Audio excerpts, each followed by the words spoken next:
Yeah, because I don't even know when he. We don't know. We don't know. Although we've come to the end of the road, so I can't let go. Hey, what's going on, people? Unfortunately, as y'all saw the result, the Falcons did lose 29-15, which basically means no playoffs. As y'all probably wonder why there's no green screen. Since we hit a brick wall today, I said, might as well have the brick wall behind me, live and in person. But man, Uh, what can I'm mad. I was mad. what can we say about what happened in this game? Um, Mike, what what do you think? What do you think happened in this game? I'm gonna just say this. Get this out of the way real quick. All right, those refs was fucking, and they were just atrocious today, and that's why I don't like doing live shows or even live chats because y'all get to really see the crazy me during these games because I was upset, bro. I was pissed off. I wasn't trying to hear nothing. I wasn't trying to hear nothing. Like these refs were missing obvious call. This man up here diving in the end zone. They they calling. They saying he down. Like that's just like today was just atrocious. Man getting slapped upside the head. No call. This man whole head done like a damn bobblehead, and these motherfuckers ain't calling nothing. His head just like how the hell you not call? You standing right there. How the hell are you standing right there and you still don't call it? So like today, I just like for me, I said this in the chat. Like I said, I don't like doing live shows, live chats like during the game because I'm an absolute maniac. I'm a maniac doing the game. Any and everything will come out. So, like I said, man, today the refs just for me, I'm just say this, and this could be very biased, but it just seems like they had it in for the Falcons. They whatever they needed to do, they had to make sure that Buffalo won this game, and that's just my biased opinion. I'm just gonna be real. My biased opinion is that it seemed like they were just gonna make sure Buffalo got in, and Falcons were not gonna see it because at the end of the day, the playoffs for the NFL, it's about money. It's about star power and be able to sell a guy. And we don't really have anybody to sell. Don't have a outside of Matt Ryan and Grady Jarrett. Those guys not exciting. So again, that's just my humble opinion, man. But the Falcons, I'm proud of what I saw. I love the play calling for Arthur Smith. And man, that damn Dean Pease was an absolute maniac. That dude is, I told you, that dude is a fucking genius, bro. He's a damn genius. And we saw today he playing with scrubs. He playing with scrubs. And he forced what? Four turnovers. The defense forced like 4 turnovers today. So look, man. Can I intervene and everything? I just wanted to get on because I know you mad, and let me come in with the calm voice for a moment because, of course, I got a COVID scare, so I'm not getting on the screen, everybody. But today showed that we do have that heart, though. You know, despite what was going on, it looked like we already know the game was written. You know, I'm proud of everything that the improvement that we've seen this season. Nobody even expected us to be where we are, nobody, so it's like, I'm very happy of what we have become. And I'm for Arthur Smith being, first time head coach, and he pulled this team the way he pulled it. The sky is the limit at this point. So we can focus on the off season and what we need. And I'm happy. I'm very happy at the results. I'm disappointed in today. I definitely know that, it was definitely not on our side. People going to be in their feelings. Oh, y'all blaming the refs and everything. But come on, y'all watch that game. And Matt Ryan tried his best to put this team on his back despite it. And you got to give Matt Ryan, I don't give a fuck what y'all say, all the props this season. You hear me? That's it. I'm tired of everybody getting on him.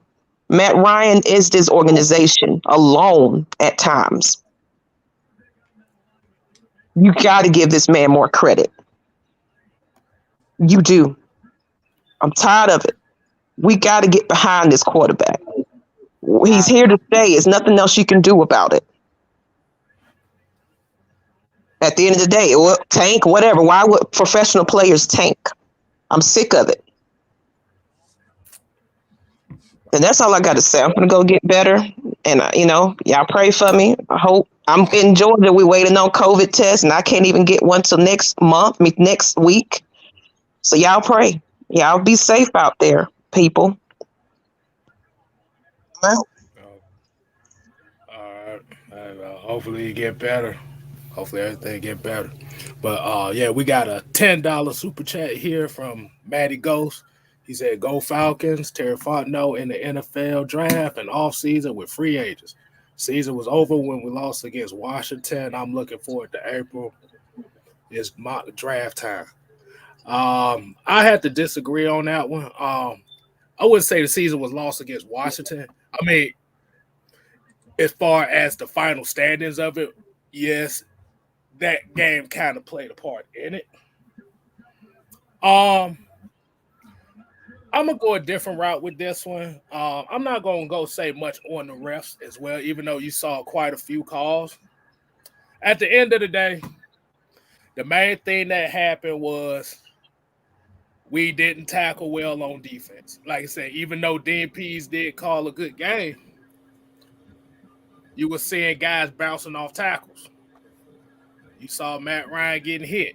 You saw wide receivers couldn't get open. Like you said, the key thing was when Kyle Pitts went down after that turnover, you kind of saw the offense. You saw the offense sputter because now who else you got that can step up? Now, like I said, so y'all surprising that I'm not on here cutting up and acting a rant. But the reality of it is this is just part of the game. But one thing I will say that did kind of make me mad, and I almost threw my phone at the screen. I'm sorry, Jew, but your boy Dante Fowler, his ass need to teach a karate class or something. Cause boy, I saw nothing but hurricane kicks, and I saw him doing kip ups and stuff, and that was one of them. That man actually had a sack, and he still missed that. Had the man wrapped up in his arms.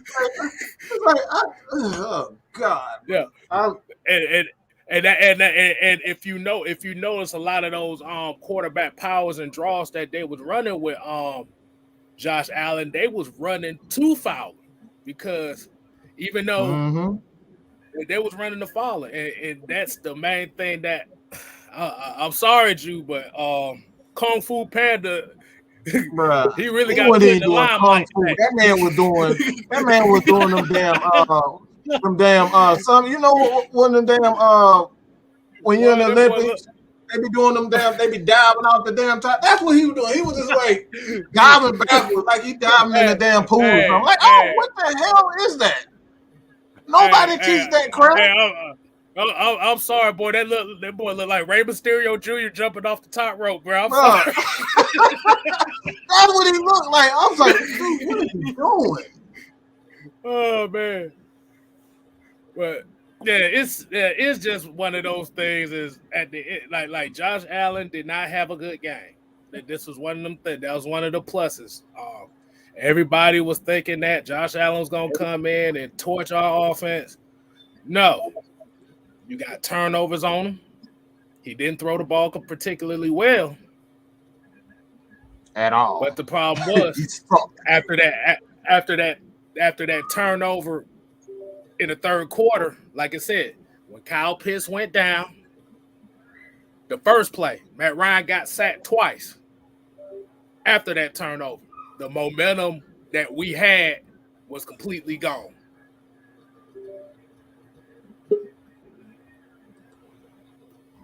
So, regardless of what a lot of people say, hey, your quarterback getting hit 10 fucking times in the game, bro. That is crazy. We got a $4.99 super chat. He said, I'm not even mad at Matt for the taunting. Emotions were running high. Matt knew the stakes. And like I said, that comes down to it as well, man. It was and I think the one play that Matt got hurt. I mean, the one play that Matt did mess up on, it wasn't even a taunt. It was the one where he went past the line of scrimmage and threw the ball to Cordero. That was another one of those momentum plays it stopped momentum. But at the end of the day, throughout the whole spectrum of this game, it just came down to, like Mike said, you got to try to make some plays. That's why I said you had to persevere. This would have definitely been a game that you would need a Calvin Ridley or somebody just to take some pressure off of Parker Hesse over here making more plays than most of the receivers. This is crazy. Parker Hesse was making more plays than our wide receiver. He is the practice squad tight end. Bro, did you hear what the announcer said? They said the Falcons had the least amount of receiving yards and receptions from wide receivers in the league.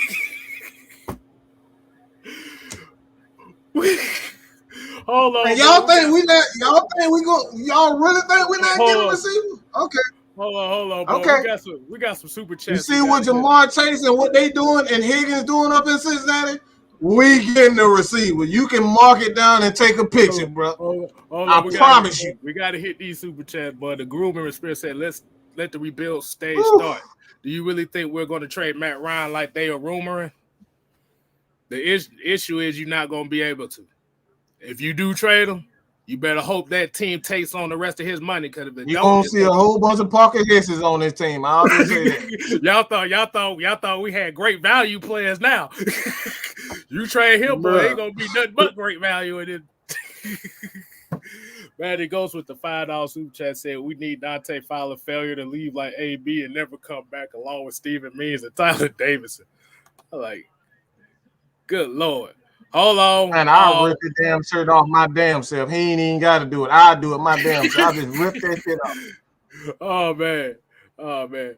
Go ahead, Jew. Go ahead, Jew. We got one more guest, but Jew, go ahead, get a quick take on your game, and we're going to bring our guest in right quick. Did y'all already touch on the refs already? I don't know if y'all touched. That was the first thing. Go ahead. Do your thing, dude. Y'all talking about the infamous gave itself up at the goal line play of Matt Ryan. Because who the hell? These refs, man. The first thing I'm gonna talk about is the refs. I hate bringing the refs into it, but some rules are not black and white. Like, it's a lot of gray area in some of these rules. It's been like that with the catch. We all remember the Dez Bryant catch or no catch in Green Bay, where he tried to slam the ball over the goal line. They be talking about it. They were talking about it for years, where clearly he caught the ball, he was running down the field and tried to dive and put the ball in over the end zone or over the score touchdown. Similar play with this Matt Ryan situation. these refs have to learn how to use common sense. Like, I can understand if Matt Ryan was in the middle of the field running with the ball and he went down. Okay, he gave himself up. Clearly, you could see Matt Ryan was trying to dive. And you can clearly see after he got up and spiked the ball in Poyer's face that he thought he scored a touchdown. That clearly shows that he wasn't giving himself up. And he didn't get touched until after he had crossed the goal line. So, I mean, that's common sense. Like, it doesn't take a genius to understand what Matt Ryan was doing on that play. So that's why I get ticked off with some of these rules where it's the gray area, because I kind of feel like the refs at certain times, it's like, I hate to bring the refs in it and say that the refs are cheating. But when you look at certain plays, like in this game, you had the one play with Russell Gage, they had the pass interference. It was blatant pass interference. The guy was holding Russell Gage the whole time. He was way past 5 yards down the field, and the guy was holding him. They waited until Russell Gage had his hands up like this the whole time, like, where's the flag? Then the flag comes in late. You shouldn't have to wait on the player to basically try to negotiate a call. Like, some of the calls that they missed, and I understand the refs are going to miss calls at times. That's understandable. But some of the calls, like that Russell Gage, when they did actually throw the flag after he complained about it, that was a clear hold. You can see that he got held. Why wait on Russell Gage to complain about it? You can see the guy had him wrapped up clearly. Also, Matt Ryan being slapped in the back of the head. We could clearly see Matt Ryan got pimp slapped in the back of the head by the defensive end. Like, why Matt Ryan? And they didn't call nothing on that play. Matt Ryan's like, he clearly slapped me in the head. I clearly seen Tom Brady get slapped on the shoulder pad in the AFC Championship game against the Chiefs, and they threw a flag. So I'm like, some of this stuff, like, come on, it's blatant. It's like it's in your face, blatant. You can clearly see it. That's the reason you have a back judge. You didn't see Matt Ryan get slapped in the back of the helmet? I mean, come on, like, those are easy calls. The one on the goal line, okay, that's a judgment call. But to me, they made the wrong decision. When you say something is a judgment call, that means you got to use your common sense, use your brain. If you see a guy running at the goal line and he dives and he's not sliding feet first, but he's diving head first, clearly Matt Ryan was going in to score a touchdown on that play, and clearly he wasn't giving himself up at the 1 yard line. I can understand if maybe the game was on the line where you're trying to run the clock out like Todd Gurley tried to do last year, where he accidentally scored a touchdown and he tried to lay down at the 1 yard line. Clearly, you got to understand, just like we say coaches got to understand time and possession, it's the same thing for referees. You have to understand situations, situational football. In that instance, we clearly can see Matt Ryan was trying to score the touchdown. It was clear. And to me, a lot of people may say, well, you still had third down to score. You still had fourth down to score. It is momentum. It's the same thing we've seen with CP when they called back the touchdown against the 49ers. It's the momentum that you can't get back. In that situation, not only did Matt Ryan not score, but then they called the penalty, which pushed him like 15 yards out. So it's like, bro, we got screwed. Oh, I lost my mind. You really gonna call this man literally called a taunting penalty on a quarterback, bro? Yeah. It was crazy. That was petty. That was petty. Yeah, it was just like, and then another thing, that's another rule that they're gonna have to go and look at. That's a whole nother show. K-Styles, maybe that's a good topic we can talk about on another day. But these taunting penalties, we got to take that out of the game, and they got to go and look at the plays that can be reviewed. Because to me, a lot of these plays where it's coming down to crucial, like that was a crucial situation. Like scores, you make that a one possession game. Like a lot of people looking at like, so what? It was still a lot of time in the game if they give us that score right there. So you take a touchdown off the board, plus you move us back 15 yards. So to me, that was like the game that killed the game right there, and it basically take the wins out of your sail. Like Matt Ryan got up celebrating. Now it's like not only they're back on the sideline thinking they can score the touchdown. Now they get called back on the field like none of that mattered. That was not a touchdown, and we're gonna move you back 15 yards. So I mean, that just takes all the wind out of your sails. All the momentum is basically dead at that point. So it's like what you expect Matt Ryan and these guys to do. Basically, once you've taken the game basically from them, because you basically just took that touchdown off the board because you felt like he was giving himself up. Where clearly the situation, just look at the situation. The dude is diving head first. Like, come on. Hey, before Money Man, before you get on, hold on. Let me get these super chats out the way. Let me get them out the way. Robert Ponder with the 499 said, proud of my Falcons, make playoff next year. Hope Hennessy and Fowler missed the flight home. Ricardo here, 499. Holla, holla, holla. Said, good first season. Sky's the limit. That was a damn touchdown. Hey. Like I said, it's a judgment call, man. But at the we gonna talk about that later on as well. But the Groomer Experience came another $2 super chat. Said, rumor is Denver might try to get him. Okay. Hold on. There's a comment right here. Was Aaron Rodgers talking shit to the fans considered taunting? Exactly. When he was telling the Bears that he owned them and he was doing the championship belt in front of everybody. Yeah. All right, Money Man, what you got for us? What's up, man? How y'all doing? Man. I'm just devastated right now. Like, my whole feelings just hurt. I'm really in my feelings. Like, I'm really hurt. And I just knew that we was gonna have some fight in us, even though when we came out, the defense was looking sloppy. All these missed tackles, diving all across the plays, and I'm like, "What the world going on here? Like, what's going on?" Then I saw the defense straighten up, and I was like, "Oh, we got a chance here." And I said, "We're gonna be one of them teams that sneak in the playoffs, and everybody gonna take us lightly, and we make it to the NFC Championship game." I said that. I said nobody expecting us. I said nobody expecting us to do it, but we probably might be the one to do it. You never know. And I feel like it was a lot of bad calling in the game because I feel like when Matt Ryan ran that touchdown, he wasn't never down by contact. And then you take the ball back to the 15-yard line. Like that's why like the defense, that's why like the offense didn't even care no more at that point. Because and then Arthur Smith made a bad call because on that fourth down, instead of going for it, you should have kicked the field goal and boom, you got a 3-point game. And then you come back for the touchdown. I don't feel like he should have went for it on that fourth down. I felt like that was a bad call. Which one you talking about? At the end of the game? Yeah, at the end of the game when Matt Ryan, when they went for it on that fourth and goal from the 15. The only problem with that is even if you'd have went down, you'd still been down by 11. You still been down 11. There's still left like 6 or 7 minutes left. There's still been plenty more time. But did you see how the defense was getting ran on? Do you think they would have took a chance on that shit? Yeah. And another thing about Matt Ryan that seems to irk me real bad.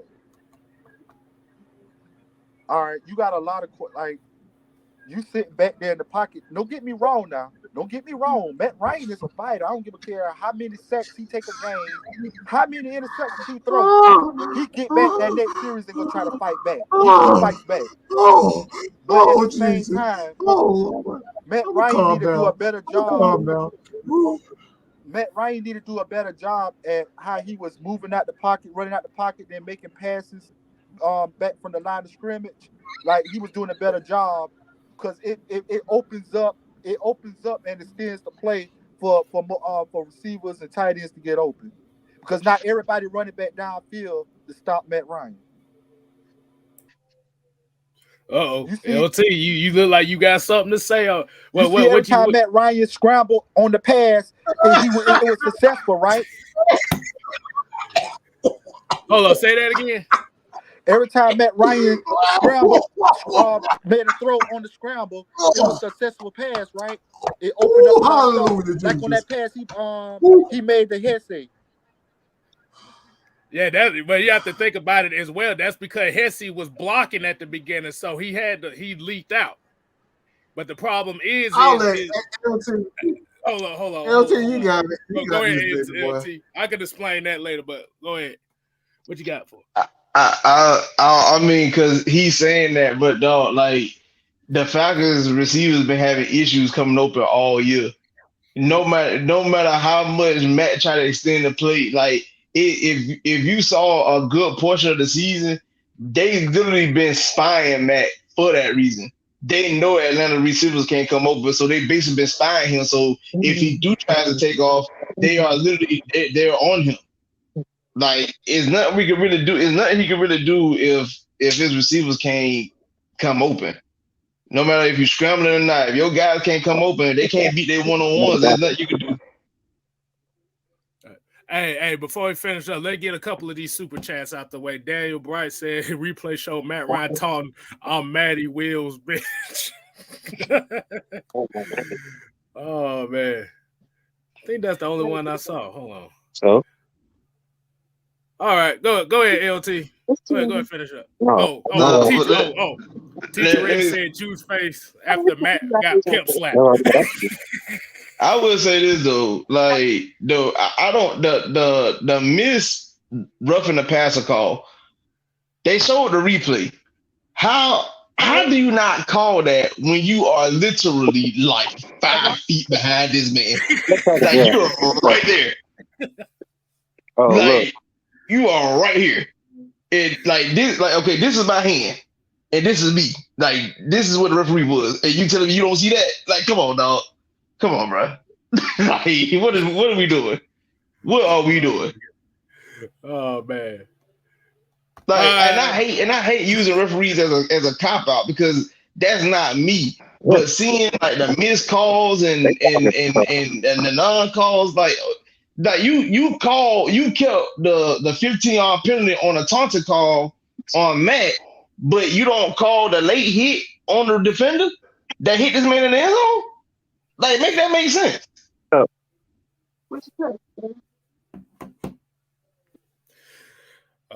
well, yeah. All right, what we got next? Go ahead. I just hold on. We got another super chat. We gotta get out the way. Said we need to keep Ryan build trenches. If he becomes a punching bag, oh well, at least our team will be built for when we get another eventual quarterback. Exactly. Let him be the sacrificial lamb. If y'all want to put it like that, build the team around protecting his ass, and then the next quarterback come in, we'll already have a better situation. If you trade him this offseason and you get a new quarterback coming in with this, and you already ain't got no cap space, we're gonna be looking for the same exact thing. Oh, I thought Dre, you coming on, or we gonna go ahead and continue? Where you at, Dre?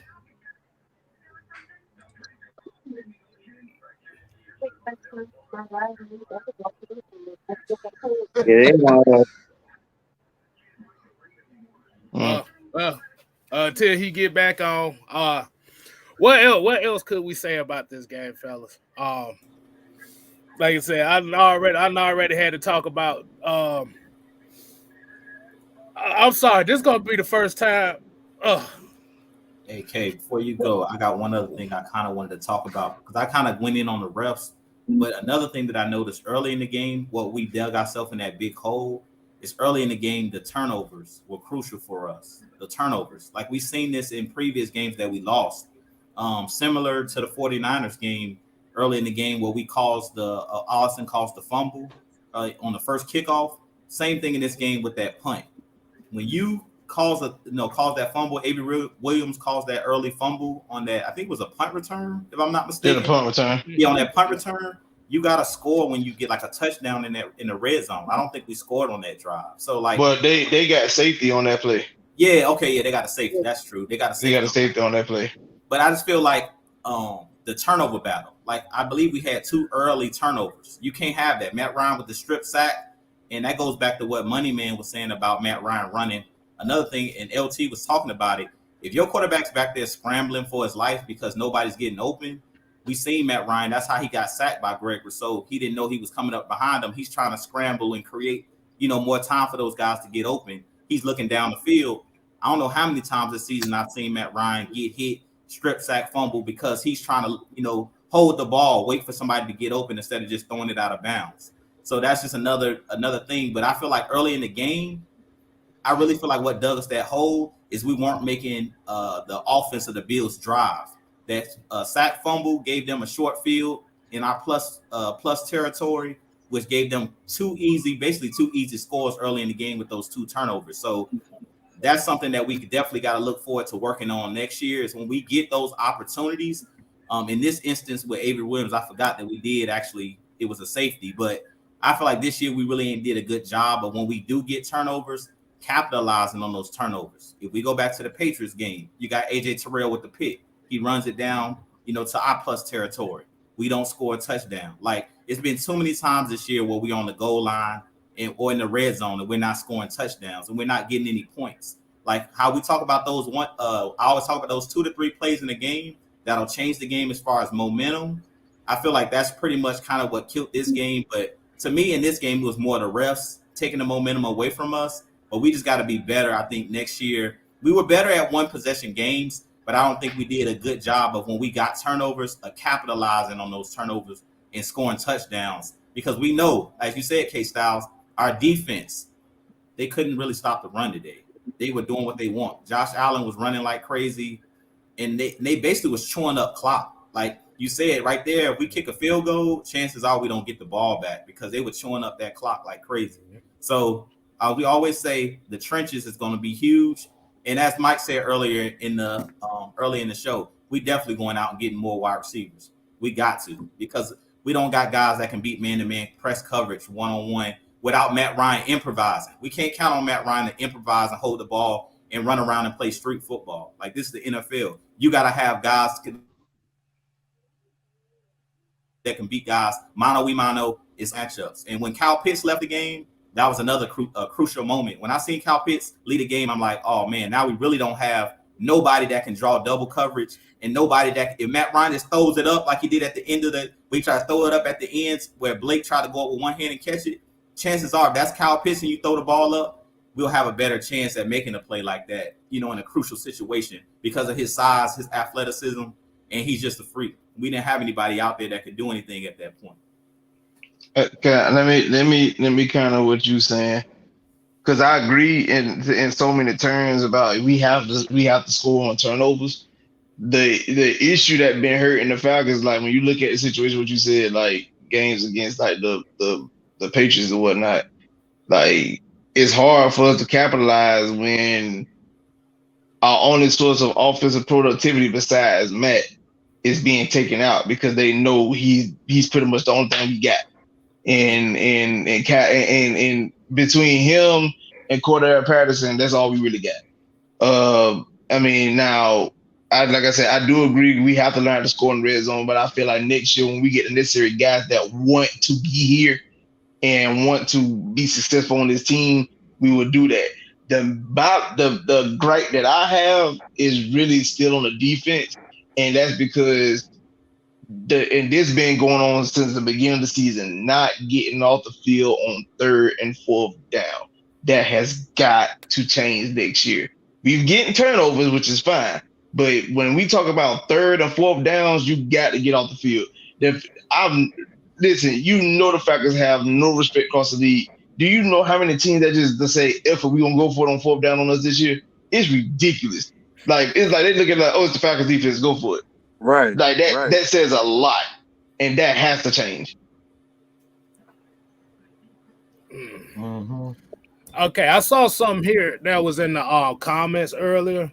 I want to get y'all thoughts on this. It was basically that decision to punt when we was on their 35. From what I saw, they was kicking against, I think they said it was like 17-mile-per-hour winds at that moment. So do you kind of feel like they still should have took that chance to kick that field goal? Or do you Absolutely think it was not. Nah, they shouldn't have. They shouldn't have. Cause that's kind of what I was thinking, because if you miss that field goal going against the winds like that, now you put them even in a closer situation to score. So it was all about playing. It was all about playing the field position. Because, like I said, you kicking against some winds that's going up to 10, 15 miles per hour ain't no damn joke. Young Cool's a Pro Bowl kicker. You gotta look at it like this. I want to say something. You gotta look at it like this. Playing in that kind of condition as a team from down south, you know it gets cold up north, and you know it. The conditions up there, a lot of those teams play outside. They play outside. So when I saw the conditions, I was like, the Falcons got to score a lot of points, and if they don't score a lot of points or they don't compete, they're gonna lose this game. And we saw what happened. The cardio is different also. The cardio is different also when you're playing in cold conditions. It's not like playing in the air is different. Right. And right. Like I said, it plays into your cardio. So, and that Arthur did the right thing. For one, the defense was already playing pretty damn good. If you get 3 turnovers off one of the better quarterbacks in the league, there's no reason for you to not believe in your defense at that point in time. If they're not playing well, then you could see why he would, make a different choice. But at that point, the defense they're getting turnovers. Again, this is one of the better quarterbacks in the league. You got to continuously believe in him. So I think he made the right decision. Mm-hmm. Yeah, I think he did too. And I applaud what the defense did today. A lot of the calls didn't go our way today, but I said the point. What about that catch early on? Do y'all think that was a catch? I'm sorry. Hell no. Hell no. Come on, hell no. You know what? Honestly, it shouldn't even got to it. I looked at it again. Yeah, it kind of was, because even when he did bobbled it, his foot never left the ground. It should never got to that point. At the end of the day, this is what we talk about as far as finishing plays and finishing drives. We never need to be looking back at plays like that. Exactly. It should never got to the point, because when AJ Terrell got the interception, it should never got to the point. We should have stepped on the next end. I gotta stop. I have to ask you the guy this question. If we're going to demand perfection from our players, shouldn't we demand perfection from the refs too? Of course. And we should. All these are professionals. These are professionals. This ain't rookies. This ain't college. This ain't high school. These are professional refs. So we're going to have that same energy for our players. We got to have that same energy towards, because they decide games. They decide momentum. So we got to have. I understand from a player standpoint when we're saying, hey, it shouldn't have got to that point, but refs are professional too. These are the best of the best. And if they're not doing their job to the best ability, what are we really saying here? We holding the players more accountable, or we holding the refs more accountable? Everybody should be lumped into the same circle. Exactly. That's why I'm agreeing. That's why I said, you know what? I might get kicked off of this. It should never came down to that Matt Ryan play. I might get kicked off that. So if I get kicked off for that play, I wish y'all well. I'll see y'all in the next game. No, we ain't doing that, man. Ain't nobody kicking nobody off this motherfucker. I'm just saying, like, look, y'all know how much I love the Falcons. Y'all know how much I love us fighting today, especially because I expect us to get blown out by Buffalo. And the fact we fought to the very end, I love that. But things happen. And it's unfortunate that it happened, but it's something to learn from this next offseason. And I say, people always talk about how Arthur Smith is a bad coach. I disagree, because he got 7 wins out this team. And just imagine if he has a roster of his players to play the game the way he wants to play it. We'll be contenders for years. So the fact of the matter is he got 7 wins off this roster that we got. That says a whole lot about his coaching. Yes, sir. I will say this. We went 4-12 last year. We went We 4-12 overachieved. last year with a way better roster than what we got this year, and we went 4-12. This year, our roster is not what we've used to, and And they yet got 8 wins. we're 7-9. That's what I'm saying. Like, imagine if he had the roster full of his guys. Imagine if the fact that Terry and Arthur go out to get their guys. We will be. And, a lot of people say that he failed. Arthur Smith failed in his first year. This man got a roster from the last regiment. So imagine if he got his a roster full of guys. I think he'll do. I'm just saying, like, in a couple years, he'll be up for Coach of the Year. He will be. And He'll be up for Coach of the Year. He'll be up for Coach of the Year because I think that once they get their players in, that they want them to fit their scheme. They're gonna turn some heads. I mean, I'm not gonna lie to you. I might sound a tad bit biased saying this, but based off what I've seen this year, like the Falcons could really be some definite contenders next year. If they could really do everything right, or at least if they could hit on 90% of their signings and drafts combined, man, this.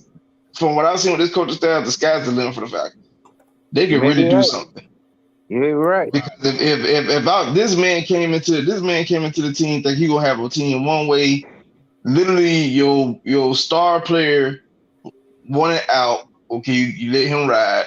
The other guy walked out, you let him ride, and you still was able to fight towards the end of the season. You still able to you was in the playoff hunt all the way up until the second to last week of the season. Literally, a lot of folks had the Falcons not probably being eliminated by October. This is why I said that a lot of people said that Arthur Smith should be fired.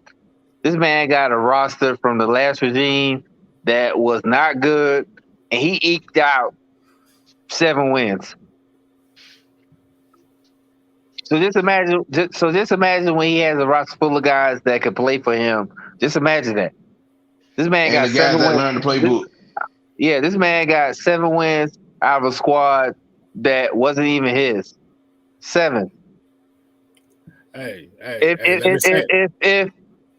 it was a coach of the year for somebody that could dig a franchise out of their hole, he would definitely be the front runner. Hey, think about this. All the people that was mad that we didn't get Justin Fields was saying this was a 4-win team without Justin Fields. I'm gonna raise my hand because I said this was gonna be a 4-1 team. So yeah, I would definitely take my I would like my crow extra crispy with hot sauce.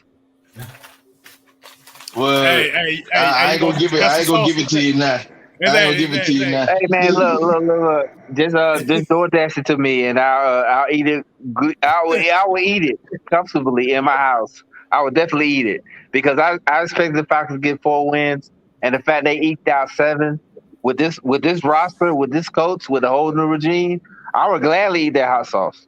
With that, I would gladly eat that crow. Oh, remember, they also said it was a 4-win team when Julio and Calvin was still on the team too. So you got to remember that as well. So my question to you guys is, I want to ask you this. Do you think Ridley will be on this team this upcoming season? No. Jude, take that, Jude. Take it. Yeah. He'll really be here. To be honest, I would take him back with open arms because, like I said, this team needs as much talent as possible. Hey, as we've seen, as much as we've seen Josh Gordon, who can't stay off the weed, and every time he comes, look, I'm just gonna say this: weed is legal in Arizona, and I use it, so I'm just gonna put that out there. Hey, like we said, man, talent. Your leash is long when you're talented. Like I'm telling you right now, if we put Calvin Ridley on the market, teams are going to be willing to go out and take him, even with this situation, because he's talented. So my question is did the Falcons sign to his 5th-year option or no? Well, so go ahead, K-Style. Oh no, I'm about to say you was about to explain it. I don't know. Because I heard that they didn't re-sign him to his 5th-year option, and I heard he did. So what's the deal? Did they sign him to his 5th-year option? Go ahead, you tell him. Yeah. He signed it. He already signed his 5th-year option. Like Okay, they already said. I didn't know. That's why I was asking. I think that was in like the off season of last year. But go ahead, K. Okay. Yeah, Right. yeah. But the problem is with him being in the non-injury thing, the Falcons are not entitled to that 5th-year to pay him that 5th-year option. Oh, He didn't so they can cut him after this season. No, the thing is, if they cut him, it's an $11 million dead cap. If they trade him, then that's no dead cap, and they'll save $11 million because it is a 5th-year option. So to my guys, what should they do with Calvin Ridley? Should they keep him or trade him? I would keep him. Like I said, I would keep him. But what I would do is I'm not giving him whatever he wants. Like he's not finna get no $100 million. Like but he don't want. He's trying to. So if he's trying to get that Julio money, he's like, slow down. You ain't getting that Julio money. Exactly. That's my thing. I'm not keeping him at all costs. Meaning like whatever he want, he gonna get it type situation. It's gonna be a contract where it's gonna be incentive based, and it's gonna be because he went out with this whole mental health thing. I don't know how contracts work in that because I'm not an agent, but I guarantee it's going to be some type of clauses in there. Whoever he signs with, they're going to put clauses in his contract to make sure he's held accountable, for his actions. But if I'm the Falcons, I'm accepting them back with open arms. I'm accepting them back because the thing is this.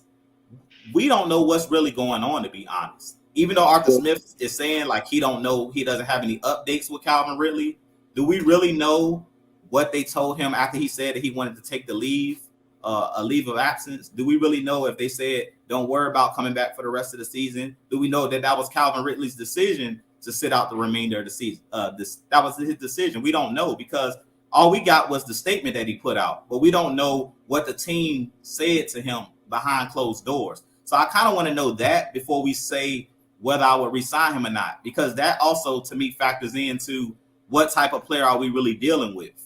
Was that his decision not to come back, or was that the team saying, don't even worry about it because we're not going to do this. I'm playing one game. I'm going to sit out one game. You see what I'm saying? Because he came back, if you guys remember, initially for one game. I think it was against, I don't remember who it was against, but he came back the Dolphins. For one game against the Dolphins. The Dolphins. The Dolphins. He played, and then he was out, and that's when he initially dropped the statement. He didn't go to London. So I don't know what the team told him. Just saying we don't have any updates on Calvin doesn't mean they haven't talked to him. So don't take what Arthur Smith has said in these press conferences necessarily as a negative because we don't know. But personally, if it's me, I'm bringing Calvin Ridley back. I'm not just throwing him on the open market and trade him because trust me, he's going to be a hot commodity. We may not be able to get a first-round pick, but I can see us Lisa being able to get like a third-round pick for him. But I'm not going to put him out there. I'm going to just try to negotiate that contract. If he wants that big, Julio money, then yeah, trade him because we ain't giving him whatever he wants. He's not finna get top dollar like the Devontae Adams because of what happened. That's just plain and simple. I don't see nobody giving him that money, even the worst team in the league. Hey, I agree with you. And I say it like that. I agree with you because it's like this. Yes, mental health is prevalent, but you're in a grown man's game, and you have to play to your potential. And the Falcons drafted Calvin Ridley because of his potential. If you don't play to your potential, then why do I have to pay you? That's my question. I mean, don't get me wrong. I'm an advocate. I'm a big advocate of mental health. I suffer from PTSD. I suffer from anxiety.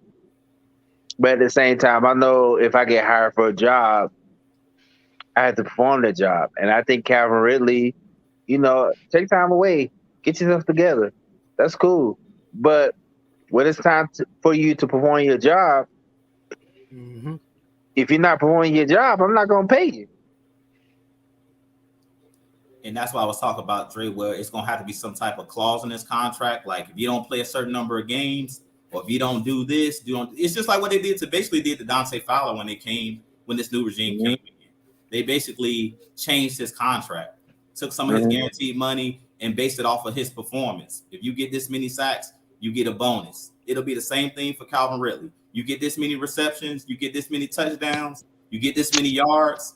Then, and what's crazy about it is it's almost sounding like what K-Styles did a couple months ago, talking about the Taysom Hill contract, where they got all of these different clauses on. He had to do certain things to gain, certain things in his contract. He got those different clauses where he has to basically perform to get, get his money. Right. Because think about it. Look, everybody talks about it. But look at what Antonio Brown did just a few hours ago. I mean, that man had a free ride to the Super Bowl with Tom Brady, and he just completely said, "Fuck it." All I'm saying is, I of course I'm a big advocate for mental health. I mean, because I suffer from certain things as well. But at the end of the day, I don't know the conversation, but for you to practice all week and to show up an hour before the game and say I can't go. Yeah, and you know what? And I don't have a problem with that, and I agree with that. But at the same time, we're all human. We're all unique. We all have our different vices. We all have our different whatever we go through. And I don't judge nobody here. I don't judge nobody at all because we're all human and we're all unique. So the first thing I saw with Antonio Brown, I laughed. I did because I was just like, typical Antonio Brown, but that dude needs help. He really needs help.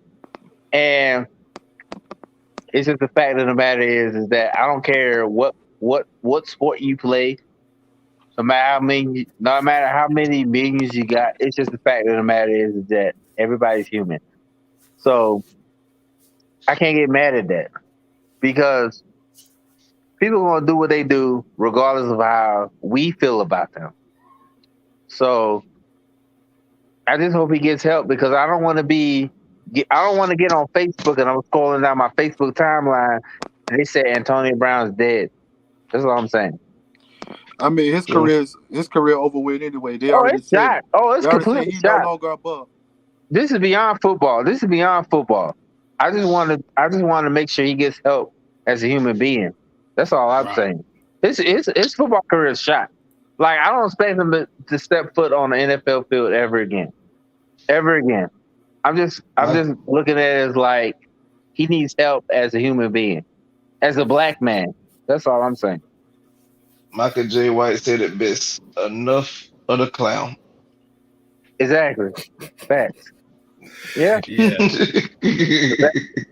My grandma makes some hot water cornbread until you sit your ass down. So I mean, I'm speaking in the Dark Knight aspect. Enough of the clown. Yeah, so I mean, I just hope he gets help. That's all I'm asking right now because I mean, it's already hard enough for us black folks out here. So I just hope he gets help. That's it. That's all I'm asking. All right, Money Man, what you think on that? I think it was. I don't even think it was selfish. I think it was. I don't even think it was mental. I think it was just where your attitude is your mental. I think his feelings got too involved. And they still won the game. That's the crazy thing about it. You already in the playoffs. Who cares if you'd have lost that game or not? You still in the playoffs regardless, brother. For you to do that, and the NFL gave you chances after chances after chances. They let you back in after the situation with that girl, with that lady or whatever. Then after that, you did a fraud COVID vaccine. God dang on, they let you back in with that. And then you come and pull this right here. It's time for you to go, bro, because you know how many receivers that didn't get drafted in the NFL this year, but wish they would have had your place, bro. And you playing with your position, you playing with your opportunity. I don't have no sympathy for that. A lot of people wish they was in your shoes right now, a lot of athletes, and you taking advantage of it. All right, so how you feel about what do you feel about the question that was asked as far as Calvin Ridley? Do you think Calvin Ridley will be back next season? I think he'll be back or whatever. But just like how you said, I wouldn't give him no more money. I wouldn't give him no more money. And if I do, just like I said, I think he'll be back. I just ain't gonna give him no more money. And because we gonna need him. I ain't gonna lie, we gonna need him. And at least we know for sure he's talented that he's talent that we can count on with skills, fundamentals, everything. He really don't have to be coached. We already know him. But at the end of the day, we're gonna need him next year. So I don't think they're gonna do nothing with him. Okay. Yeah, Who? I agree. Really? I agree. Really? Mm-hmm. I don't think. I hope he comes back, but like I said before, mental health trumps football any day. That's just my opinion. Right. Yeah, because But I only look at it from what they're gonna look at as the business side of things. Because, like you said, a lot of these guys that's under these 1-year deals, a lot of these guys are veteran guys that've been in this league for a while. Mm-hmm. Yeah, So that's gonna play a big part. And the fact of the matter is, I think, I just want to see another black brother dead under unfortunate circumstances. That's my opinion. Right. I feel you. another thing is, Let me say this real quick. Let me say this real quick.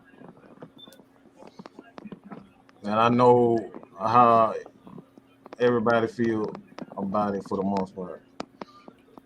But at the same time, he's still a man. Yeah, And he's still a man. He's a man. He's but still a man. You know what? Honestly. Oh, wait. I just want to say this. He's a man who needs help. That's all I'm saying. He's a man that needs help. I got that. I just want to put that out there. I'm gonna let you finish what you said. I just want to say that. Yeah. I got you. But you still got to be a man at the end of the day. If you need help, he does. He has to. Gotta make the right decisions. Okay, gotta make the right decisions. If you knew right ahead, if you knew all along that you needed help, you should have, instead of taking that captain's bad, instead of constantly going to camp knowing, all right, I'm not in the best mental shape. Don't go to camp like nothing is wrong, and then the game. I already know how you feel. But Mike, how we argued about this. What we talk about? What's the one thing we talk about? Pride. We talked about this. We argued about this. And that's why I said that. You gotta be a man. Okay, and at the end of the day, I'm prideful. I know where you're going. I'm prideful. You prideful. That's why you fighting me right now. I know you better. You know. I'm saying. I know. That's why you fighting me right now. I'm just making sure. We fuss about this the whole time. We fuss about the pride thing all the time. Me and Dre we do not never see eye to eye on a lot of things. But the one thing we never see eye to eye. But the one thing I say about Mike, the one thing I say about Mike is that man is prideful. That man will stand on here and will die. And I would do the same thing. So I respect him because we some prideful motherfuckers on this shit. I'm just real. You got, like I said, you gotta do the right thing ahead of time. And that's my problem. If you knew you had a problem, that's my only thing. You know you got a problem. It's not a secret that you had a problem. And then you wait to week 6 and say, all right, guys, I got a problem. That's because you put the team, you not only put the team, but you put your teammates in a bad position where now he got it, because we all know damn well Russell Gage ain't no number one. That's true, but we know damn well. You know what I'm saying? So that's my only issue. But I want to say this. And I'm gonna let you finish when I say this. But you know how we are about pride. You know we're not gonna say nothing until it gets bad, because. You know me. I was like, you was like, Dre, you good? I was like, I'm good. You asked me again, Dre, I'm good. You good? Nah, I'm good. I'm good. And then when I say nothing's good, and when I say nothing's good, I see you a text like, bruh, shit ain't good. You know how we are. And you know how we are about men.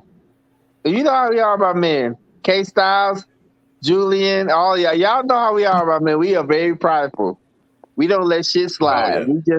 We try to fix shit before it gets that bad. And when it gets that bad, we be like, you know what? I finally need help. Wow. But that's when shit's fucked up. That's how we are. So Yeah. I'm just saying here, it's just the fact of the matter is when us men, when we have a problem, we let that shit slide. Because we gonna try to handle it. Mike know. Cause there's plenty of times Mike called me like, Dre, you good? Yeah, I'm good. And then shit could be burning down in my background. I'd be like, shit's good, it's good, it's straight. But at the same time, I think he deserves another chance. But just like I said, you know, because he don't deserve another chance. He gonna get another chance, but he he'll don't get deserve another another chance. I think he'll get another chance. He'll get another chance, but he gonna be hard to replace because Terry ain't gonna spend no money. Yeah, and I look at it like this. I think that the guy that I wanted to be the heir apparent to Matt Ryan is hurt. So I think the Falcons are going to chill on that, and they're going to build around the quarterback position. And I think next year, 2023 or 2024, we're going to look for the heir apparent for Matt Ryan. No, listen. This right here. I've been watching this for a long time, bro. Mm-hmm. I feel like I think Matt Ryan possibly could be traded the offseason. Possibly. And you know what? Honestly, if he does get traded, I hope he gets traded to a contender. And a person I would bring in that I've been watching for a while is hold on. You gotta stop right there. How he gonna get traded? Just tell me how. My question, this is my thing, and I'm gonna let homeboy finish it. The only reason why I would want Matt Ryan to get traded is because I want him to go to contender. Now, if he goes to the scrub, hell no. But if he goes to a contender and we get some compensation back, I would pull the trigger. That's just my opinion. I'm talking about how. I'm talking about how. How are you gonna trade him? Because you gotta take Mike. We gotta take in consideration. We gotta take in consideration that the other team has to take on his contract. And I understand, and I get that, but Mike, you know me, you know we talked a lot. We see stranger things in football. Yeah. Not with $40 million. Yes, and $40 million. No, excuse me. That was $62 million at the on the line. That's different. John Gruden got traded to the Oakland Raiders for a hefty sum, and I'm sure it was but not no $60 million, not $50 million worth though. It was worth more than $40 million. It was worth more than $40. Now, before you say anything, Mike, because I know you about to fire off. Do I want Matt Ryan traded? No, I just asked a question. Hold up. Do I want Matt Ryan traded? No. But do I want him to be traded for the right price? Absolutely. Yes. And that's exactly what I'm talking about. The right price. Then, bro. So don't need for you to get all hostile and stuff. Okay. I'm asking. Everybody calling the hell down right now. Because I'm just saying what somebody gonna do with the $50 million. That's all I ask. Because I'm coming to Atlanta. Ain't nobody answering questions. All I know is I'm saying I'm coming to Atlanta in a few months. I don't want you to whoop my ass when I step down in Atlanta. That's all I'm saying. I just said who. No, all I said is who gonna pick up the $50 million. That's all I want to know. This all I'm saying. All I'm saying is just like with the Julio trade, I didn't expect Julio to get traded unless he has a right deal, and it was the right deal with Julio. I'm saying the same thing with Matt Ryan. If a team comes to us and say, "Hey, we'll trade Matt Ryan for this amount," if it's the right amount, I gotta be Jacksonville. That's Jacksonville. According to my son, he would rather have Trevor Lawrence over Matt Ryan. So, I mean, I would too at this point. He's a younger quarterback. You know, another potential quarterback. Y'all might laugh at me when I say this. But this is a great potential quarterback, PJ Walker, that backup quarterback from Carolina. Oh hell no! Man, shit, I don't know You what. tripping. You You off the smoking that drugs, good bro. shit now. Bro, PJ Walker. You smoking that good shit. No, no. The only way we we get Matt Ryan if we have a generational quarterback that will set this franchise Man, back. give me Nick Foles. That man said pick. Nah, you know what? Honestly, real talk. I would rather get Matt Corral for Ole Miss. I'd rather get him. I would too. I would get him.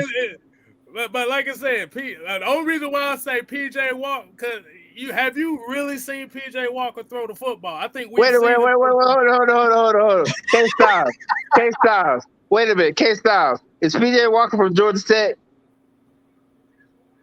No. Okay, I was gonna make sure. But even if he was from Georgia Tech, but if he can't throw the ball, he just can't throw the ball. I ain't no homer. And that backup. The only way, if we get Matt Corral to our team, that's the only way I would trade Matt Ryan. We get Matt Corral. Hey, he might have a torn ACL, so he might not even be. Exactly. So I mean, I'm not. Look. I said it before. Matt Ryan is the most consistent quarterback that the Falcons had. But unless we're gonna get a generational talent at quarterback, nah, he good. He good where he at.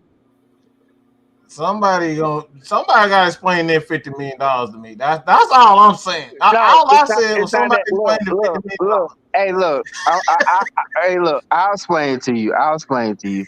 Because when Tampa Bay got John Gruden the first time, they paid a lot of money.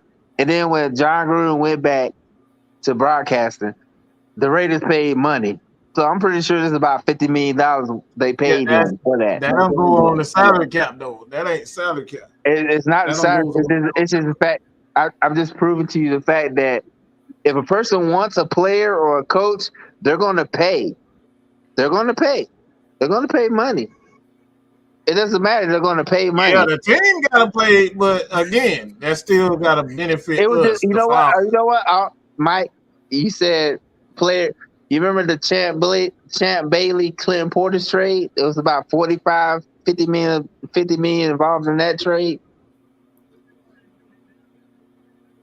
Because the Redskins gave up a shutdown corner, and the Broncos gave up a 1,000-yard rusher. That was about $50 million involved in that. Not $50 million in dead cap though. That was a $50 million trade. We're talking about dead cap. All I'm saying is this: if your team is desperate enough to make a play, there is no team desperate enough to win games. That's all I'm saying. Do I want Matt Ryan to be traded? That's all I'm saying is do I want Matt Ryan to be traded? No. Dude, it can happen. It can happen, but it can happen. Look, Dre, what we're saying here, and what he's trying to say too is like it can happen. It can happen. But the problem is when you're looking at the dead cap hit, if you get rid of him, we already got $28 million in salary cap next year. If you trade or get rid of that salary cap is gone automatically. And I agree. All I'm saying is the fact of the matter is there's a team desperate enough to trade. I don't want Matt Ryan to go. For the record, I don't want Matt Ryan to leave. You still talking about other teams. You talking about other teams. The Falcons ain't other teams. They the one who got Matt Ryan. If they get rid of him, they don't benefit.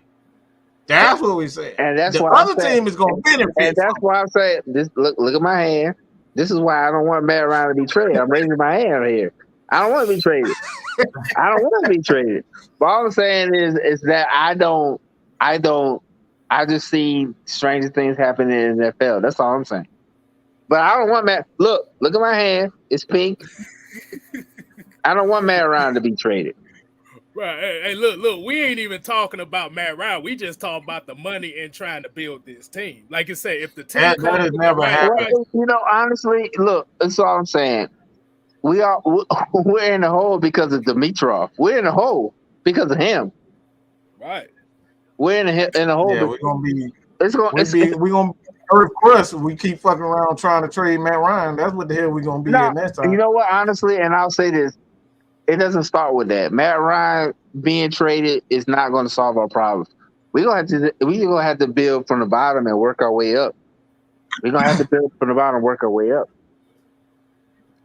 So we already traded Julio. That's what? How much dead cap is it when us trading Julio? I think it's gonna be 15 for next year. That's 15, right? So how much money do the Falcons got in cap space? It'll be 20. It'll be 28 going on. It's that, added plus that. It's gonna be added plus that. All right. So how much money we got to actually go out and say, hey, we need you to come to the Falcons? How many active players to come do that? You got 25 roster spots to fill with 20. So that's all I'm saying. Like I said, look, I talk shit about Matt Ryan, but guess what? Trade Matt Ryan, that's not the problem. I was bullshitting and laughing and stuff with y'all, but I was with y'all. Like, I mean, it's gonna take us about what 2-3 years for us to get this roster right. I mean, I wouldn't. Let's say at the most maybe 2. But at the most I'd say maybe 2. Like I said, we've seen quick turnover. We've seen quick turnover, like you said about the John Gruden trade and how anything can happen. We've seen quick turnarounds too. Yeah, that's what I'm saying. Like, but you know, the Raiders, they sucked all the time, so they always had salary cap. The Falcons were always contenders. So I mean, it's just like, you know. Oh look.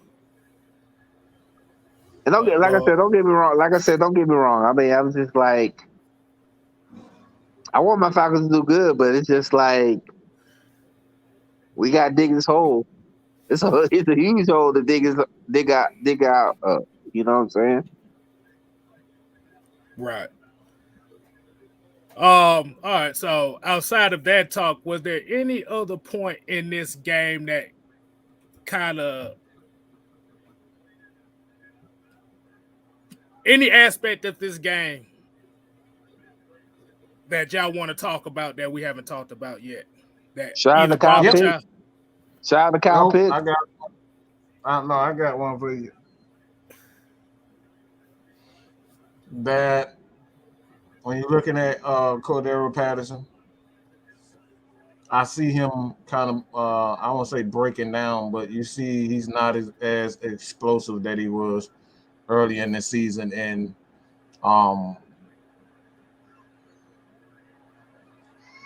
K-Style and K-Style, you go in there and Jew. With that being the case, we know that at this point you don't throw a bunch of money at Cordero Patterson. He's 30 years old. He's not a running back, and you saw that today even in the pass protection, and he said he's not comfortable with pass protection. Do you spend more than $20 million on him? No. I say yes. No. I say yes. This is B though. Only reason why I say like what they said it in the broadcast too. Like, yes, he's a guy that's played almost 270 snaps at running back. But there was one thing they also said when they said they interviewed him, is that he's still learning the position. Now, remember when we used Patterson before, it was because nobody else could step up. So they had no choice but to use Patterson. Like I said, Patterson has been good. But what Mike's saying is soon as breaking down, I wouldn't even say it's more so breaking down. It's more so you have to remember he is a wide receiver. Playing significant time at running back, so he's not used to the hits at the running back position. So that's why you're seeing him slowing down now. Would I sign him over 20 minutes? No. Like you said, you have to think about it that way too, because you have to think he is 30. They're going to want to get younger. And like I said, you don't have a lot of money to really be throwing out like that. You have to make some very strategic and very precise type of signings because you don't want to get caught up in paying this guy $30-something million. And like you say, he's just learning the position. This year he's learning the position. Like beforehand, he was playing it sparingly because they needed him as a mismatch out there. Mm-hmm. And that's why he was successful at the beginning of the season. That's why he was Scordero passing. That's why he was getting all them touchdowns and stuff. Because nobody else was doing it. But once that last 100-yard game the Falcons had, you started seeing them hits started taking a toll because there's a big difference between getting hit by corners and getting hit by defensive linemen and linebackers. Mm-hmm. That's why I asked you what you got. When it comes to Patterson, I think he'll be back next year, but I don't think it's going to even cost $20 million to keep him. To be real with you, Cordero Patterson, he knows what he is. He knows he's a veteran in this league. And I think another thing that, and this is what Mike has said, I think on a heavy hitter show when we were talking about Matt Ryan leaving, a player has a decision as well. Yeah, he has an agent, but even if another team threw more money at him than we're willing to offer him, Cordero Patterson already has stated that he's from South Carolina. His family comes down to all the home games because South Carolina and Georgia are right there together where they can drive down. It's a quick trip if he wants to go home at times to visit his family. So I think that it's not going to take a large contract to keep Cordero Patterson happy to stay in Atlanta because, for one, he says he loves playing for the team. For two, the way that he's being used. Dave Ragone and him have a great relationship, and Arthur Smith has a great relationship with him. So if it's about the money, we're going to find out real quick in the offseason if he decides to go with the money. But I really don't think it's about the money at this point. I think it's for him, it's finding a good fit, especially with veteran guys. We've seen guys, we offered, I believe they said it was Robert Quinn. He was a guy that he could either sign with us or he could sign with the Bears. He decided to sign with the Bears because they have a better defense and he felt like he would fit their scheme better. We tried to go out and sign him. It's the same thing with Cordero Patterson. Will he fit in the scheme of whatever other team wants him? That's going to be a big decision as well for him. Is he wants to go, if he does leave, he's going to have to go to a team that runs a similar scheme than what we run, what Arthur Smith and Dave Ragone runs. Because to be honest, we know how to use him, basically, is what I'm stating. Like, the coaches that are here knows how to use him best. So I really don't see Cordero Patterson kind of having that ego where he's going to want the biggest contract. I really feel like him being near home is important at this part of his career. And then I also think that it's going to come down to him wanting to actually play, because he can go to another team and possibly get more money, but are they going to be able to use him in that same capacity that we're using him in? Another thing I think we need to take into account as well, and K Styles just said this as well, is if we do get a guy like Calvin Ridley back, you get Kyle Pitts coming back for his second season, and then you go out and say you draft another great wide receiver like in the draft in the first, second, third round, you will be able to spread the ball around a little bit more. So when it comes to this part of the season, Cordero Patterson hasn't taken on all of those hits and things of that nature that he's taken on this year. This year, he had to take on a huge role because we really don't have the talent like that. But next year, if you get Ridley back and then you bring in another guy, then you got Kyle Pitts still here, and then you bring in, say, draft another running back, he'll be a part of like a three-headed monster in the backfield where he won't have to take on as big of a load as he had to take on this year. So he'll be able to, it won't look like he's slowing down, because I agree with what Mike is saying. He has kind of slowed down, and he's still playing with quickness, but he doesn't look as fresh as he looked early in the season when he was scoring all of those touchdowns. And I think that's mainly because teams are keying in on him, and he's taking on a ton of hits, and we're basically forcing the ball to him a lot. Where if you have your weapons out here like a Calvin Ridley, if you're able to go out and get another star wide receiver in the draft, then you can spread the ball out more like Matt Ryan likes to do. And you're not relying so much on Cordero Patterson touching the ball 20 times a game. You can spread that out, and he's not the focal point of the offense like he's the focal point right now. and that'll just make him look even better. He probably won't have as many touchdowns, but he'll be fresher towards the end of the season, heading into the playoffs and things of that nature. So I think Cordell Patterson comes back because he likes to be in Atlanta. So that's all that matters. If he wants to be here, I don't think he's going to demand 20 million, 30 million. He knows he's 30, and he knows, to be honest, I don't think the market's going to be out there for him, for any other team to pay him that type of money either. I don't see any other team, backing up the Brinks truck for a veteran type player like Cordell Patterson. No disrespect. He's a great player, but I think he's a great player in this scheme. We've seen Cordell Patterson with the Bears, with the Vikings. He wasn't this guy that we're seeing now because he didn't fit those schemes that he was in prior to coming to Atlanta. So I think he'll want to stay in Atlanta because we know how to use him, and he just fits this scheme perfect. And end this season off the right way. Yeah. His career. Yeah. Like I said, the reason why I asked that question is because when you look at, he's 30 years old. All right, we gotta keep that in perspective.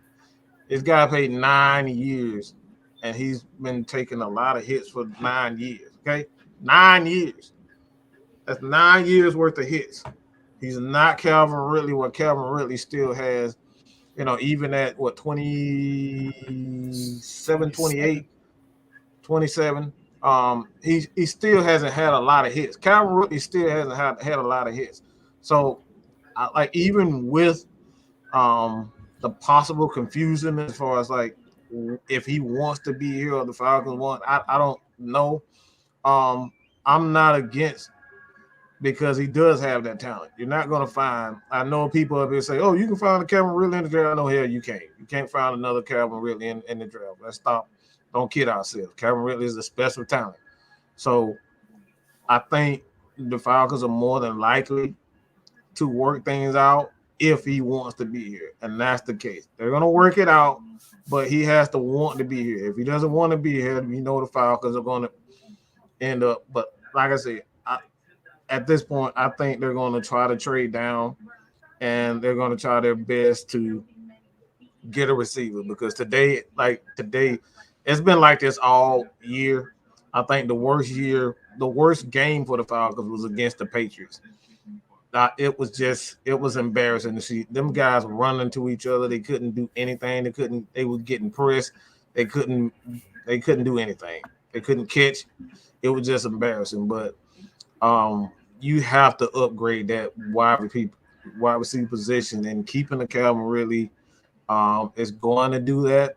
And that way you can add something to the defense. Get I hate to say this, but Fowler's going to be out here anyway, just based on his contract. I think he and the Falcons kind of I forget. It's a strange way, but he's not going to cost as much on the salary cap anyway. So they're going to get an edge guy. If you want to get an edge guy early or mid round in the draft, you can do so. And keep Calvin Ridley, and Calvin Ridley will be an upgrade to the receiving core, along with a more mature and wide receiver / tight end, or tight end / wide receiver in Pitts. He's gonna understand. And no, I don't want Michael Gallup. I don't want anybody use wide receiver. Excuse me, but I don't want anybody use wide receiver. I don't want Devontae Adams. I don't want none of those, because those guys are most of the time, those guys end up being busts. How many times Falcons got to bargain for other people's great players, and then you sign these contracts? You sign these contracts, and they end up being Peerless Price. It's like we don't want to. I'm tired of that. I don't want another Peerless Price. I don't want another Ray Edwards. I don't want anybody else trash. I don't want them. But if they wanted Devontae Adams, they would keep Devontae Adams. If they wanted those guys, they would keep them. So it's something wrong with these guys in some way. So look, at the end of the day, I would much rather keep Calvin Ridley than go out and get a Devontae Adams. And that's just my. I just want to laugh because Michael brought up Peerless Price, and I bust out laughing when he said that. Bro, I don't want nobody else. I don't want That, nobody else number one receiver, bro. Oh Lord, hold on. that Somebody said motherfucker. another Look, name. I just want to say this. That motherfucker was a screw. Do you see the name on the screen too? You remember? Yeah. We gotta be precise with this one. We can't just be throwing money out here like you at Magic City somewhere. Nah, ain't no way. That boy, Mike brought up Pennis Price. That motherfucker was a scrub. I thought because he was with Aaron Moses. I thought he was a beast. He came to Atlanta. And he was complete trash. Complete trash. Yeah, he fooled me. He fooled me too. So he fooled a lot of people. That boy, I can't even say that about that. I'm sitting here busting out laughing on that one. Hell, he was a lot better than Ashley Lee. I'll tell you that much. Hey man, look. What I'm gonna say, I met Ashley Lee, and he was ready to play, and I don't know what it was. He got to Atlanta, and he just stopped playing. So, yeah, he trash too. Because in Denver, all they told him was run 9 routes. They basically made him like Randy Moss. Trying to make him like Randy Moss, and he ain't had the Randy Moss skills. No. He went to the University of Hawaii. Where do you think they gonna learn some skills at? Outside of Keenan 40, he's the greatest thing out of the University of Hawaii ever. I'm just saying that. But hey, look, I got a couple single mothers that I know in Hawaii, and they sons about to play. So when they start playing good, I'm gonna have to quit. If they play good, I'm gonna quit. Right. But hold on, Alex, what you got? What you got, Alex? Oh man. Well, I knew that coming into this game that it was gonna be a little bit of a long shot because I had the game plan of we were gonna play a lot of man and do a lot of stunts up front, which is what we did. But man, Darren Hall and Kendall Sheffield just can't secure routes, which is a really crucial part in man coverage, which is how IO played good this year, how AJ Terrell played good, how Fabian Moreau started turning it up a little bit at the later part of the season. You got to get your hands on players early when you're playing press man. You can't do that late in a route, which is why people struggle in off coverage. You can just scheme that open. And Darren Hall is for some reason it's not clicking. This man's played a few games, but it's just not clicking. Dude is not getting his hand. He'll get one hand on, and they'll a wide receiver just be brush that hand off, and then boom, open. And I'm like, I don't know what they're doing in that DB room, but that needs to be fixed over the offseason. So I don't know. I just think that they just need to watch back the film and place more emphasis on the things that they're lacking at. I'm glad you kind of brought that up because there was another thing I did see in this game too that I did kind of want to talk about. Kendall Sheffield, because I know we talked about that play, the what if it was a catch play that Buffalo had with the receiver. I noticed quite a few times in this game that Kendall Sheffield was turning around the wrong way on every comeback route that they was running. It's more than likely because he didn't get his hands on. Because when you don't get your hands on a receiver, right, especially with bad placement, you don't you're guessing at this point. You're guessing because now you have to read their hips and try to break down as they're breaking down. And receivers in this league are too good for you to not have your hands on them. So you have to have good hand placement, and you need to also be patient. Now, what I will say about Kendall Sheffield is that Kendall Sheffield is really patient, and I think he also has some moments in the run game. So I don't think he's a bad player. I just think he has things that he needs to work on. And I personally just wouldn't give him that much of an extension. So if he turned it up next year, maybe I'd give him a cheap deal, but I don't know how I feel about keeping dudes that have issues with technique. You gotta kind of you gotta learn. You gotta learn from what's going on in tape. So okay. What? All right, Drew. What you think about that? Like, what? So, what else? What else did you see did as far as Kendall Sheffield? How do you think Kendall Sheffield did in this game? Because we knew Fabian Monroe was out with the ribs. So, and I know on the 6-man convo, I pretty much was talking about perseverance as with Fabian Monroe out, who's going to be the guy to step up on that other side. So, how do you feel about Kendall Sheffield's performance today?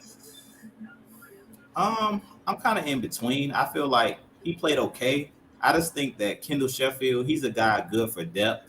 Like to me, he didn't play terrible in this game. I think he's a good better on special teams. Like I like him as a gunner because of his speed. If you guys watch the way he runs down the field and as a gunner, I think that's where he's best suited. But I think he's solid at the cornerback position. I don't think he's nothing special. One thing I love about corners is you have to have speed, and that's something that Kendall Sheffield has. Is he has the speed. He's a guy who can play the nickel and can play outside. So I think you keep him around because I think he's still under his rookie deal, if I'm not mistaken. So I would keep him around just for depth purposes and because he's been in the scheme. I think a lot of people don't realize all of these players that played this year, these rookies, the most important thing that I'm taking from this year, because now that we're not making the playoffs, is these young guys got the experience. Jalen Mayfield got to go through the battles. Today, Kendall Sheffield got to go through the battles. All these young guys, the Darren Halls, the Richie Grants, they're going to be better next year for going through this season and actually playing. The Tyquan Grahams, the Avery Williams, and every single player that I've seen for the rookies. I don't know for you guys, Mike and K-Styles. For me, everybody that I've seen playing for the most part that are rookies that have got significant time has gotten better through this season. Every single player. Avery Williams, early in the season, to me, I was like, man, we need to get him out of the punt return because it looked like he was scared to catch the ball. It looks like he was scared to actually try to do something. Mm-hmm. But the last couple games, I've noticed that he's catching the ball now. He's did a couple returns and has a nice couple nice returns. And not really in this game, but in the previous game and against the 49ers, he had some big returns. And then he had a key forced fumble today. So I feel like this coaching staff has did a great job with these young players. They're doing a good job of developing players because that's what's really going to be key to this Falcons team next year and going forward in this regime that we did with Dan Quinn in the last regime. They really didn't do a good job of developing everybody. Like we still don't know what Deidre Sanat was. We still don't know what John Kaminsky. He played a little bit this year, but we still really don't know what he is. So with Kendall Sheffield, I think he's a solid corner. I don't think he's bad. I haven't seen enough for him this year, though, playing like on the outside. So to me, that's a negative because Dean Pease seems like a coach that gives you a fair shot at actually playing. And I didn't really see a lot of Kendall Sheffield this year. If you guys noticed, it's like every time, somebody would go down, Richie Grant and Darren Hall were like the first corners that they pulled up. Even Avery Williams got in over Sheffield, which I really think with Sheffield has been the injuries that really has kind of killed it for him. Is he's been injured a whole lot with those hamstring injuries. He's been in and out of the lineup so much that at this point he's been here. We've had him for 2 or 3 years. I don't even know what year he's in. I think he's in his 3rd year, or is this his 2nd year? Sheffield. 3rd year, I believe. This is 3rd year. Yeah, I haven't seen a lot out of him, so I really don't know what he is yet. But what I'll say is, I don't want to write him off because, like I said, Isaiah Oliver was a guy that everybody had wrote off, and when he actually started getting significant playing time in the right scheme, he basically showed that he was talented. So I think Kendall Sheffield has all of the tools. I just think that I need to see more out of him, but I would keep him as a depth piece, especially now that because COVID and all this stuff, we had to pull guys up from the practice squad. So I'd rather have Kendall Sheffield than just bringing somebody in off the street. Yeah, I'm right there with you. Familiarity for me, it always trumps getting someone off the street, even in free agency, is as good as a quote unquote Devontae Adams and those types of those caliber guys. Because at the end of the day, it's all about chemistry. And one thing that Sheffield can provide is that speed. And like I said, once he gets his guys, he's going to be able to hide Kendall Sheffield's deficiencies and weaknesses as it goes on because he's going to have more defensive linemen. We're going to get more edge rushers. And today we kind of saw the potential that this defense has with Mike Walker, Dion, and Fourier together. I really like what I see. I know a lot of people like look. I say this all the time. We got to start with these expectations with all these players. Just because Debo was an All-Pro doesn't mean he was always going to be an All-Pro or he's always going to play at that level. We see quarterbacks. We literally had Tom Brady didn't score a single point, but nobody say, all right, we got to get rid of Tom Brady now. All right, so these expectations, we got to give these guys a break. Sometimes linebackers have bad seasons. It's just like you go back and look at Ray Lewis. Like his last few years in the league, he wasn't that great. He had high tackle numbers, but he wasn't that great. So it's like, gotta stop with these unrealistic expectations for players. Like we expect Debo to always get these picks. We expect Debo to always make every tackle. He and Fourier are like top at least. I think they're about 5. I know Fourier is top as far as his tackles are concerned, and Debo not far behind him. So these guys are doing a great job of tackling. It's just when you miss tackles in the worst possible ways, it always looks much worse than what it actually is. So I just gotta get it's like the Jake Matthews. Nobody hear nothing about Jake Matthews until you get a damn penalty. Like, oh, God damn it, Jake, here you go, holding at the wrong time. So we got to get these guys a break. Debo is still one of the best linebackers in the league. We got Bobby Wagner, who's about like he don't even want to play in Seattle no more. So, like I said, man, it's not as bad as people think. The Falcons team has made a lot of good plays this year that have made improvements. From being damn near last in everything last year in defense. Everything that last in everything. So let's just give these guys a break. Stop asking for perfection, bro. All right. Go ahead, Money Man. What you think on Kendall Sheffield's performance today? You still there? I don't have too much to say because you ain't heard his name all season. You don't know what to even expect from him. I got you. I just don't know. Really know. It's not a lot. It's like I said, not a lot of film to make adjustments. So like you said, I will bring him back just on that. You don't really have a lot on him under a Dean Pease. So it's like he could be something that Dean Pease wants to experiment with because we know he covets speed overall. He said that numerous times with the Falcons linebackers because he loves them because they fast. He loves Grady because he's fast. He loves Debo. He loves Fourier, and he loves Mike Walker because they got speed. So we know that he covers speed. So he can do and then anything. Another thing, his injuries took effect and then took a lot of toll on him. And then on top of his injuries, you played out in the cold today. Yeah, you're right. Right. That's a great point. So when you dealt with a lot of injuries or surgeries or whatever, what's the worst thing the one thing you want to stay away from is the cold weather. You're right about that. We saw that with Kyle Pitts. Kyle Pitts strained his hamstring because of the cold weather. Yeah, I saw him. I saw Kyle Pitts limping on that. The one route he ran after he got off the sideline. I said, "Nope, bro, sit your head down. Don't want to tear that off the bone." All right, Dre. Dre, you still there?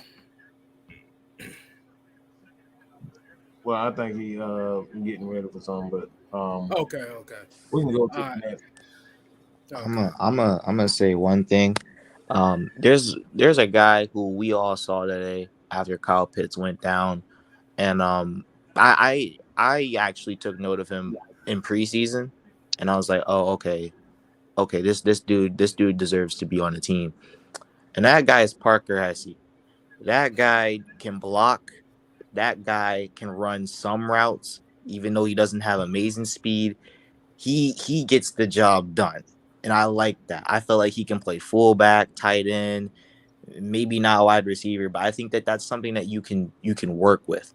Like if you in the draft we get maybe a wide receiver or something like that, you start adding pieces around.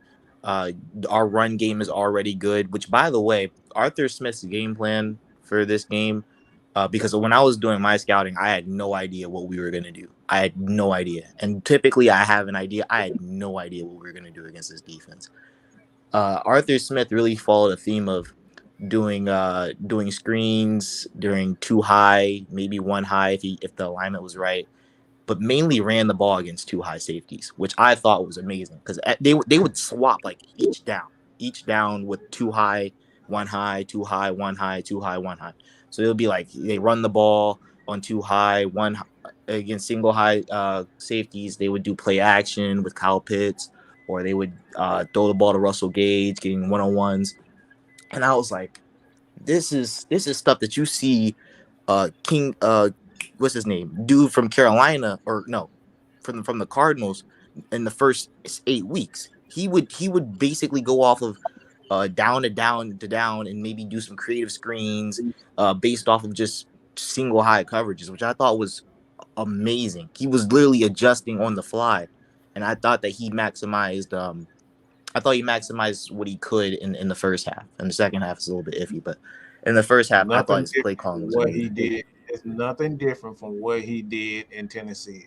He was so creative, and the misconception what a lot of people have with Arthur Smith is that he's just a three tight end guy. There was literally several games where he stayed in three tight end sets, but for the most part, it was a lot of games where Ryan Tannehill was in the shotgun and he was just running a lot of spread stuff. So this guy is more creative than what a lot of people give him credit for. Is look, I've seen him have. I've seen him run. I've seen him put Jonnu Smith, I believe, is at fullback or it was at running back, and he ended up, using them things. So this dude is creative. We just got to give him time to get his players in. I don't know how many times we're gonna say that, but get his players in.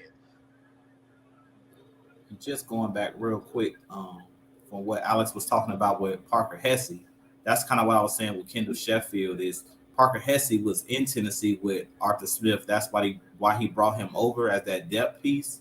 So it was like seamless to put him in the game plan because he already knows Arthur Smith's scheme. So it was easy to just plug and play him because he's been in this system for years. So it's not something like you bringing somebody off the street that got to pretty much learn all the new terminology.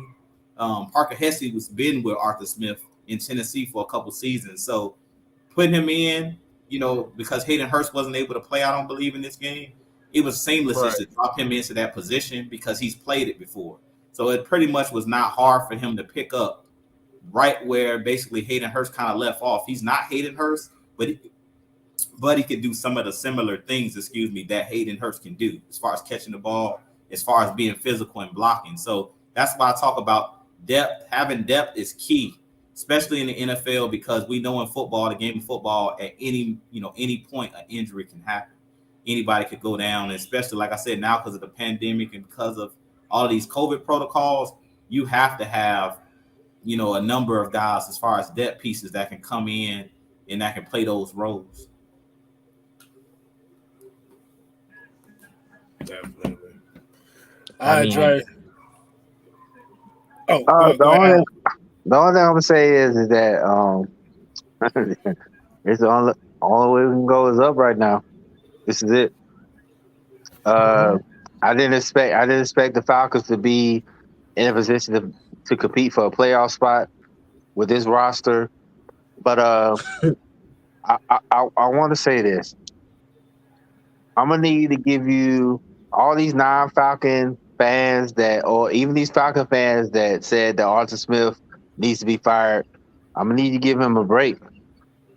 This man took a pretty crappy roster and eked out 7 wins. He eked out 7 wins and was fighting for a playoff spot. Like, I'm gonna need y'all to chill, because when we get the players that we need to get with this regime we got, like, I don't understand why y'all not mad at the last regime with Thomas Dimitrov with the same energy. It's the same energy y'all give Arthur Smith and Terry Fontenot. He was so devastated on that sideline when he knew he wasn't going. That's what I love most. When I looked on that sideline, he was pissed that he was like, "Damn, we really the man wanted. Look, he's a man like us. You know how we are about men. You know how us men are. we don't fail. We don't want to fail. We never want to fail. We don't want to fail. But consider the fact that he had this roster, this much turmoil, with the whole story about what happened after Super Bowl 51. Mike, we talked about it on Super Bowl 51, the whole scenario that happened after the fact. That really pissed me off. And consider the fact that he got 7 wins out of this team. I mean, we bitched about this season, but this man got 7 wins out of this roster. Just imagine if he has a fully loaded roster with his players. Imagine what he would do. So I'm gonna need the negative Falcon players to chill. We're gonna get this team right. I said it last week and a couple weeks ago. The only way we can go is up right now. That's all we can do is go up right now, because I mean, don't get me wrong. I may be the only one that said this, but I didn't expect the Falcons to be 7 wins and hunt for a playoff. I expected this to be 4 wins and looking for a first-round draft pick. I did. I expected us to be a first-round draft pick team with 4 wins. So the fact that we got 7 wins with this roster, that attributes a lot to what Arthur Smith and his coaching staff has done this season.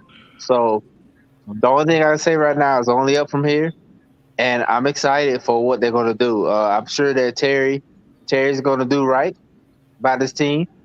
He's going to get the players we need to compete. And I said 2 years that this Falcons franchise is going to compete for a Super Bowl. I'm going to stand by that. Now, if they go 1 year in, cool. But I said 2 or 3 years, this Falcons franchise will contend for a Super Bowl. Because the parity in the NFL is quick. So all you need is a couple good draft classes and a couple two or three free agents, and your team's right back in it. So I expect this with the Falcons franchise. I think that they're gonna compete like they have been. They're gonna contend, and they're gonna win.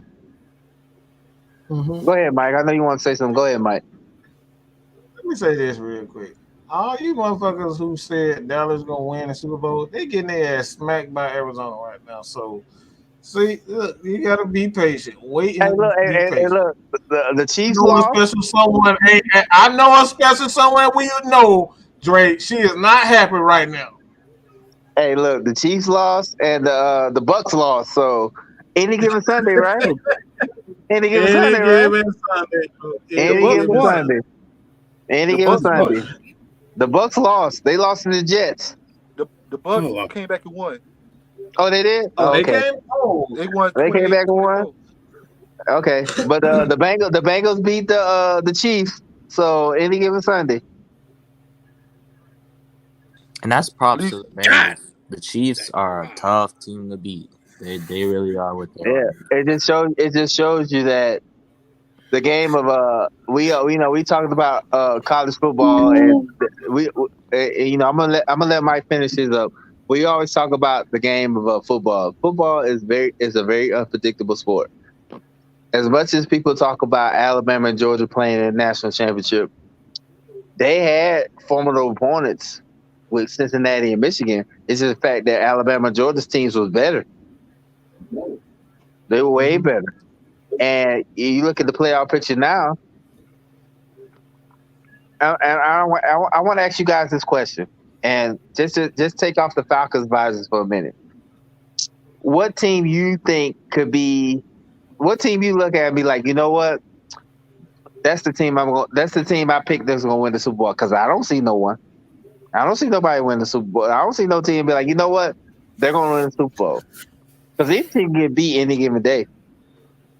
I don't have any predictions. I don't. It's just the game of football. It's just the fact that everybody talks about X's and O's, but we talk about athletes. You got athletes on your team, and you get hired the right minute, you're going to win. But I don't believe that. That's why I mean, as much as I love, me and Mike talk about basketball, we talk about March Madness, but the game of football is so unpredictable at this point. Nobody knows who's going to win at this point, especially in professional football. Lord have mercy. Exactly. That's what I said. I wish I would took bets on these folks because I'll be a rich man right now. They could pay the mortgage on my house right now. Lord, yeah. My bad. I just saw the final score from the Patriots Jaguars game. Oh yeah. Hey, look! Don't say that out loud. My son's right here. He's the Jaguars fan. Don't say that out loud. The only reason I'm saying that, I know, no, look, serious? No, the only reason why I'm saying that because it was a fancy football thing because I put Ramondre Stevens at the very last minute and he put out some major numbers for me, so that's why I like that. But all I'm saying is that right now at this point, I don't see no strong team in the NFL be like, you know, I'm gonna put money on him. I'm gonna put money on them to win the Super Bowl. Yeah, I don't either. I don't see no team like that. I don't see no team like that because anybody can get beat any given day. Anybody can get beat any given day. What was the score? The score of what? The Patriots game. I hear everybody talking. I know it's 35. I know it's 35-3 when I left. No, the final score was 50-10. Oh Jesus! hey, can't stop. Just know my son gave you a look, so I'm gonna screenshot that for you. I know he's giving me a look, but for fantasy football cases, I have to thank Ramondre Stevens and the fact that I didn't start the Jacksonville defense. All I'm saying is, if you got Jamar, all I'm saying is, if you got Jamar Chase on your team, congratulations, you got Jamar Chase on your team. You eating? You won. If you got Jamar Chase on your team or Joe Burrow on your team, congratulations. Yeah, the day was crazy. Exactly. That man balled out, man. Hey, look, they were playing ball like it was 2019 LSU out there. The way they was playing ball. Right. So. Oh, boy. I mean, yeah, like I said, and also, like I said, congratulations to Kyle Pitts, first rookie tight end with 1,000 yards in 60. Oh wait, but you know what? You know what? He got one more game to break the all-time rookie record for a tight end today next week, and I hope he breaks it against the Aints. So yes, break it against the Aints. That'll be so fitting. Break it against the Aints. So. You know what, and I said it before. You know what? I will die on the hill for this one. I wanted Justin Fields to be drafted by the Falcons, but you know Kyle Pitts, he's a Gator, so you know I was like, oh, why they draft? But you know what? He's been balling out. So if he breaks the record, I like my crow crunchy with hot sauce. Yeah. Mm-hmm. Yeah. He said he needs six. He needs. They need what? About 25 yards to break the record. I think he said he needs 25 yards to break a record. I think he needs like 60 something. Says he like 66, I think. But I know he's injured too, so hopefully he plays next week because I know he's injured. Like I said, even if he doesn't play and he doesn't break the record, hey, I'm fine. Hey, bro, Hey, man, you know what? Honestly, that was the best pick the Falcons could have made, and you know, I was the same way with Kanal Neal. I didn't want them to draft him because I think he was high. But Hey man, look, that's why I don't sign the checks for the Falcons. I don't sign the checks. Yeah, because the only reason why we say that too is it's not a guarantee that Cordero Patterson would be having the season he had if Kyle Pitts wasn't getting the attention he's getting. That's true. Right. That's Right. true. Mhm. That's true. That's true. So, like I said, that's why I say I don't sign the checks. The people that see the team play every day, that's who sign the checks. Right. Because I'm about to say, and I'm gonna ask y'all this in reality and ask you this right here. Mm-hmm. Let's say if you did draft Justin Fields right now, right? If you drafted him in the draft. Mm-hmm. Now, Julio's gone. Calvin really go through the situation he get now. Mm-hmm. Receivers can't get open worth a damn right now. How do you think this offense will actually look? The same way they look today with Matt Ryan. It wouldn't have mattered. It wouldn't have mattered. It wouldn't have mattered. It just Justin Fields would have got more yards rushing. And that's the only thing that would have happened. He got more yards rushing, but he wouldn't have won the game for us. And honestly, I think, and I hate to say this because I don't want to say this. I think the reason a lot of Falcons fans wanted Justin Fields because they're holding on to that big ghost. That's all Of course they are. Yeah, they hold on to that big ghost. And I'm gonna tell you right now, and I said it before, and I say it again: Justin Fields is nowhere near Michael Vick. And as much as I criticize Michael Vick, Justin Fields is nowhere near Michael Vick. It's not even close. Not even close. That's just my opinion. He's nowhere near Michael Vick and what he did for this franchise. He's nowhere near. Mm-hmm. I'm just saying, you just would throw a whole season away. Like you said, he would run the ball. He would get you some rushing yards. Oh, he would bring some excitement to the franchise, but it's just like I think the Falcons fans are more about gratification than just building over time. Mm-hmm. They're more about gratification because they see what the Saints did. They see what the Bucs are doing right now. I think they just hungry for a championship, and I get it. I want a championship too, but do it the right way. Do it the right way. You got to do it the right way. The right way. Got to do it the right way. Trenches and defense will take you a long way. Man, look, please, look. There are a lot of pass rushers. There are a lot of linebackers in the draft. Please, look, get the Kobe Dean. Bring it to Atlanta. Get the Kobe Dean, please. Yeah, it ain't got to be Nakobe Dean. It could be Devontae Wyatt. It could be Drake London. At my point, look, because Mike knows. Williams, look, we can get Devontae Wyatt. We can get Nakobe Dean, Jordan Davis, Shannon. One of them, please come to our team. Boy, it'd be a whole bunch of. Nah, I'm gonna save that. I told Mike if we get Jordan Davis and Perry Grady Jet, it's over. It's over. Oh, it's definitely over. If we get Jordan Davis and Grady Jet on the same, bruh. I see. I was gonna hold my thoughts about the draft till later, but like, because y'all already know. Okay, I'm like I said, because I've been saying this for the last couple of weeks, and I might stand on it. I might eat crow as well. I think Devontae Wyatt might be a better fit for Atlanta than Jordan Davis. Exactly. That man is. But fast. I will say this. I did watch the Utah game, and that Lloyd linebacker, I'll take him too. That Lloyd linebacker, yes, I'll take him too. Yeah, put him in there with Debo. Yes, he's good, but like I think we kind of set on linebacker right now. We got like Mikel Walker, Foye, and Dion. Ogundeji. I think the fact that we talk so much about defense is because the Falcons fans have been hungry for defense since Patrick Kearney. So I mean, we've been hungry for defense for real. Patrick Kearney, John Abraham. Like, look, if the Falcons can get a decent defense, we'll be good. Because our offense is okay. We just need some defense. Right. So Dante Fowler, Dante Fowler is I need to charge him for armed robbery the way he's robbing the Falcons right now. No, we just go get him a green belt and a That's gi. something. That's about what he need right now. I was so disappointed with him. He's turning to Vic Beasley 2.0 right now. Nah, I He can now. ain't even Big Beasley. He ain't even close to Big Vic Beasley. Beasley, to be honest with you. He ain't close to Vic Beasley.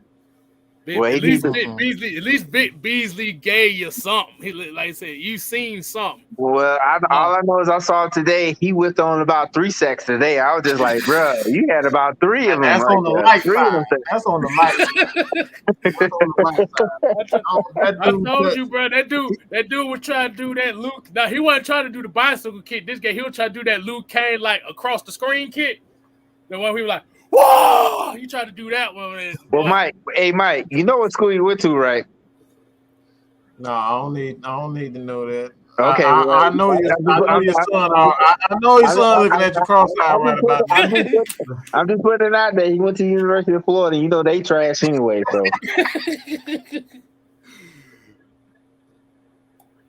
Hey, son, they can't be no more trash. Hey, Mike, this how bad he is. He didn't even sack Drake Fromm. That's how bad he is. Bro, this dude, I don't know. Exactly. Look, I don't want to talk about that. Let's get to these. Let's go ahead. Let's get these last words in, man. And so my question, I'm upset. I'm just upset that you can't even finish sacks. Like it's not like he's not getting there. He's getting there. But I just like, bro, you know what? If he would have finished today, he would have had 3 sacks today. If he would have finished today, you ever seen one of them scenes where they just got they got oil all over their body and stuff like that? You ever seen one of them scenes where they got all everywhere? That's where he act. That's how he act. He act like he just got all this everywhere. Like the quarterback got all everywhere. He just everything just slips off.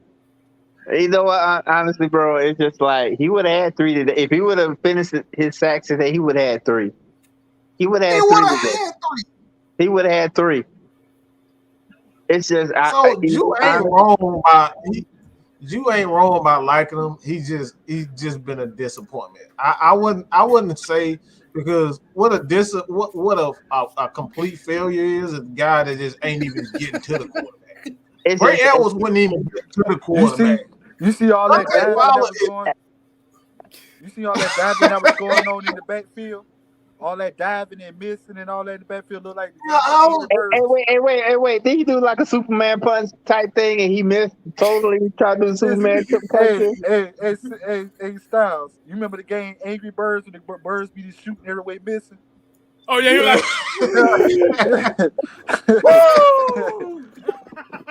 You know what, honestly, you know what? I'm glad we could laugh about this, but our defense got to get better, man. We really do. Their defense got to get better. We really do. The team got to get better. That's just the defense in particular, but the whole team has to get better. So my question to you guys is this: where do we start? Because I said the trenches, and a lot of people said we need perimeter players. Where do you think the Falcons need to start to get better? Oh, let me hold on. Wide receiver. In my personal opinion, I think we start at wide receiver because stuff that's happening with Calvin Ridley is uncertain, and I feel like on the defensive side, when healthy, aside from edge, we can make the playoffs. Just factoring the defense, but on the offense, we don't have much viable threats when we're just coming out of shotgun. We only have Russell Gage and Pitts, and Pitts went down. So other than that, we only have Russell Gage who can beat press man against most corners. And other than that, we have nothing. And if Calvin Ridley's not coming back, then or if he is, or whatever's happening, we need just a backup. We need a backup. Taji Sharp is a decent number 2, but we need a backup. And I feel like there's a lot of prospects in this draft that are worth selecting. Like Jameson Williams, obviously, is big play, man. You know, he's really good at getting open downfield. We got Drake London. Really? Is he really good at getting open, or he just really good at running fast? No, he can get open. He has ability to all I separate. see is him running like Deshaun Jackson. That's true, like on the outside, but like I've seen some reps from him in the slot where he's able to get open. But that's in college. But he also uses his vertical push to get open, which is stuff that you see Michael Gallup use. That's exactly what I see. That's exactly what I mean, and that's where but when I'm looking at him, because you got to hear even the producers or the announcers of the show, they were saying that Mechie was that guy on third down. So if he is that guy at third down, why isn't Jameson Williams not there? Well, Jameson Williams uses his vertical push to set up routes underneath, and he's really good at separating in when people sell out to guard him over top, which is stuff that Calvin Ridley is excellent at.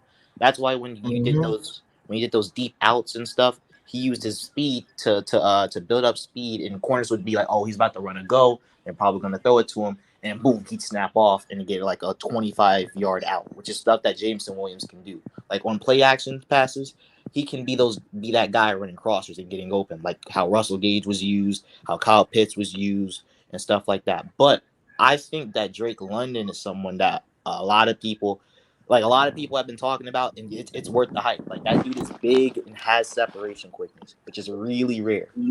I like Drake London. I think that and he can break tackles too. I think he was like, before he got injured, he was like tied 7th in the league in like breaking forced missed tackles or something like that. So he's good. We got like players in the first round, and then there's like some backup players in case you get injured. Like Romeo Dubs could come in and be a better option possibly than OZ when it comes to breaking man coverage. So I think we got there's some depth in this wide receiving class, but I think we address wide receiver first. Like edge, there's like some decent edge rushers in the second round, which we can pick up, but I think we go wide receiver.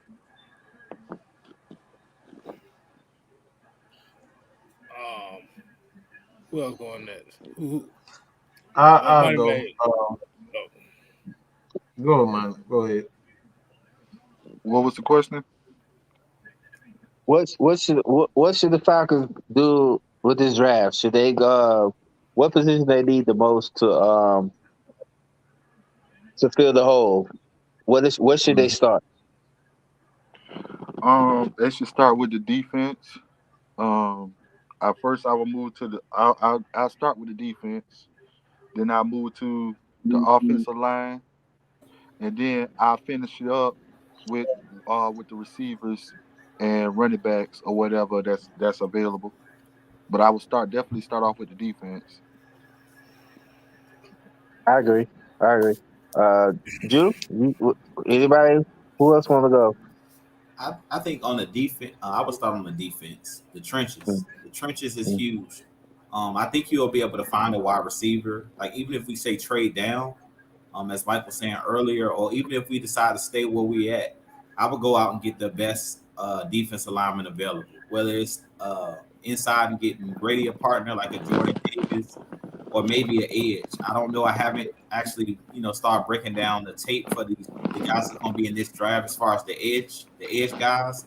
But once the season is over, that's usually when I start doing my assessments for the guys like in the draft. As y'all know, I say I don't watch a ton of college football as far as every team. Yeah. So many different teams. So I like to wait towards the end of the season, like once the Falcons season is over, to kind of give my assessments of players. But I would start with the defensive line because if you look at today's game and you look at this season, the biggest issue for Dean Pease is we're not getting that initial pressure with just 4. You shouldn't have to blitz necessarily to get home and get pressure. And that's one of the biggest issues I'm seeing with this Falcons defense. But we've known that's been our Achilles heel for the last some season, ever since John Abraham left, real talk. Vic Beasley had a couple seasons where he was solid, but John Abraham was that guy who could consistently get pressure.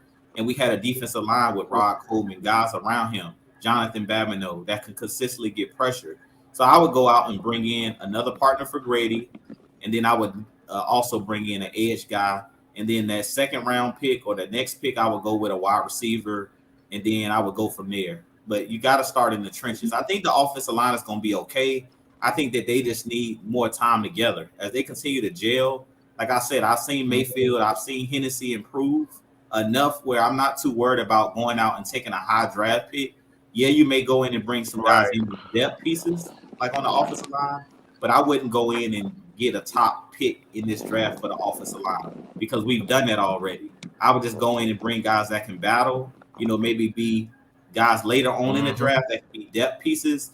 And then we keep forgetting that we have Matt Gono, who is a guy who was a dog. Like Matt Gono was just injured. He could easily come in and challenge any of these guys that are currently on this offensive line. Like we talk about Mayfield, God forbid if he doesn't develop, you have a guy like Matt Gono that can fill in or take over that starting role. So at this point, I will let these guys that are, on the offensive line, let those guys gel. But as far as the draft, defensive line is imperative. You have to go in and get pressure. Like y'all talked about my man Dante Fowler.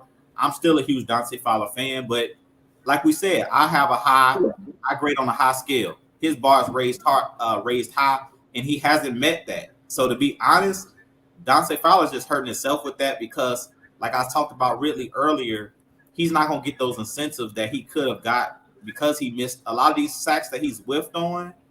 He could have easily gained back a lot of the money that he lost. So he lost a lot of money this year because he's getting there. That's the frustrating part. That's why I said he hasn't been a bust, but he's been a disappointment. Because he's actually getting there. Yeah. It's just I just think the fact of the matter is when he gets there, he doesn't have a finishing technique. It's like fundamental. Like a great pass rusher that will have to get to a quarterback that will flatten. He will flatten, and then when he flattens, he pops up like, bro, why you on the one play against Buffalo?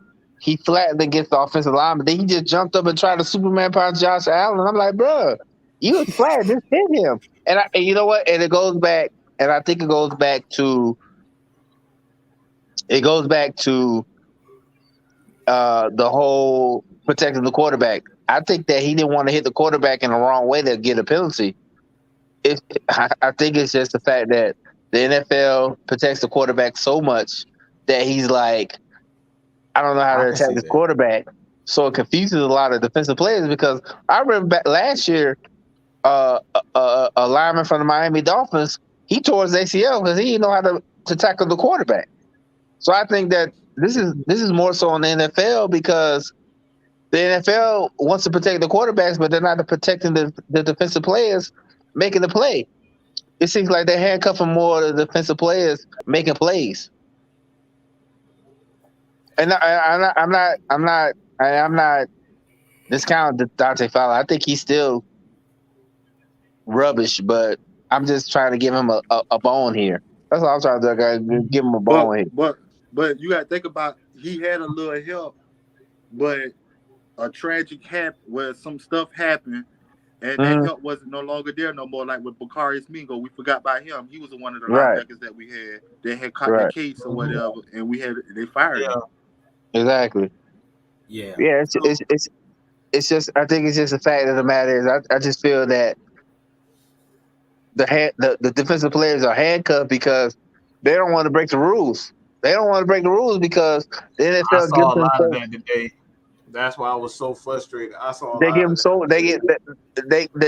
gives the offense they give the offense so much leeway that you don't know how to right. You don't know as a defensive player. You know what you're supposed to do. And then it goes back to when Kenny Pickett did that fake slide, the defensive players pulled up, and it got called a touchdown. Like, if I'm a defensive coordinator, I'm whooping ass because I'm pissed off. Like, what do you want my players to do?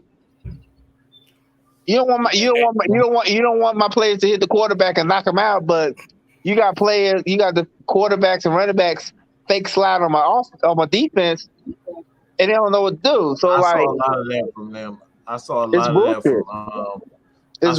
of that from Josh Allen today, where he took it to the linebackers, and the linebackers are trying not to knock him out, because if they hit him any type of way, they hit Josh Allen any type of way, they gonna call a flag. And that's why I said today it really pissed me off in the space today because I saw the quarterback, the mobile quarterback, has so much leeway to do whatever he want to do because they just protecting him. And you know why they protect the quarterbacks, because the quarterbacks brings money in for them. They bring money in for them because look at it. It's like basketball. I don't want to go to a game if Steph Curry's not playing or Kevin Durant. I want to see the stars play, so they're protecting the quarterbacks. Even though the quarterbacks are trash, most of the quarterbacks in the league are trash. People want to see touchdowns and points. So that's my assumption. They try to protect the quarterbacks because the quarterbacks put the points up. Mm-hmm. So that we been on it month for two. That's kind of because I'm hungry too. I'm about to go to I want to go to Taco Bell, get me a steak quesadilla. So hey, I'm hungry myself. Go ahead, Drew. We're gonna start with you, and then we'll go to Alex and Money Man. All right, man. I just want to thank everybody for tuning in. Like Dre said, he eating his crow. I'm eating my crow as well, Dre. I said that this was going to be, I think I said 10-7. I think that's what me and K-Styles, that was our vote for 10-7. They were going to make the playoffs.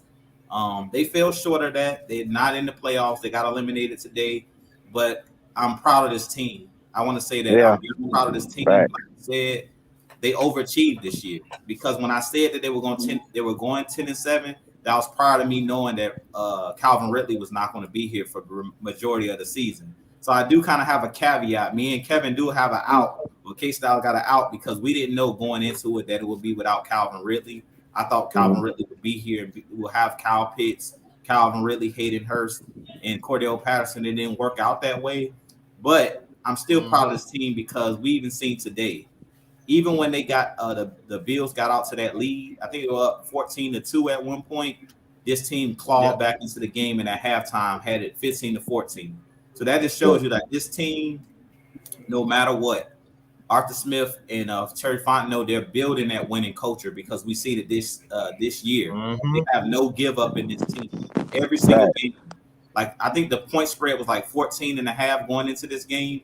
It was 6.5 by Vegas. It was 6.5.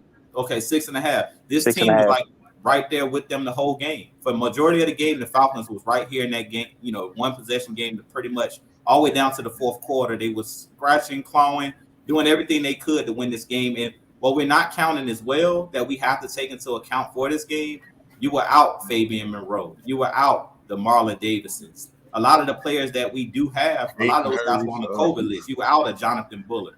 So we got to take that into account as well. We weren't at full strength with the guys that normally suit up. Hayden Hurst was not in this game.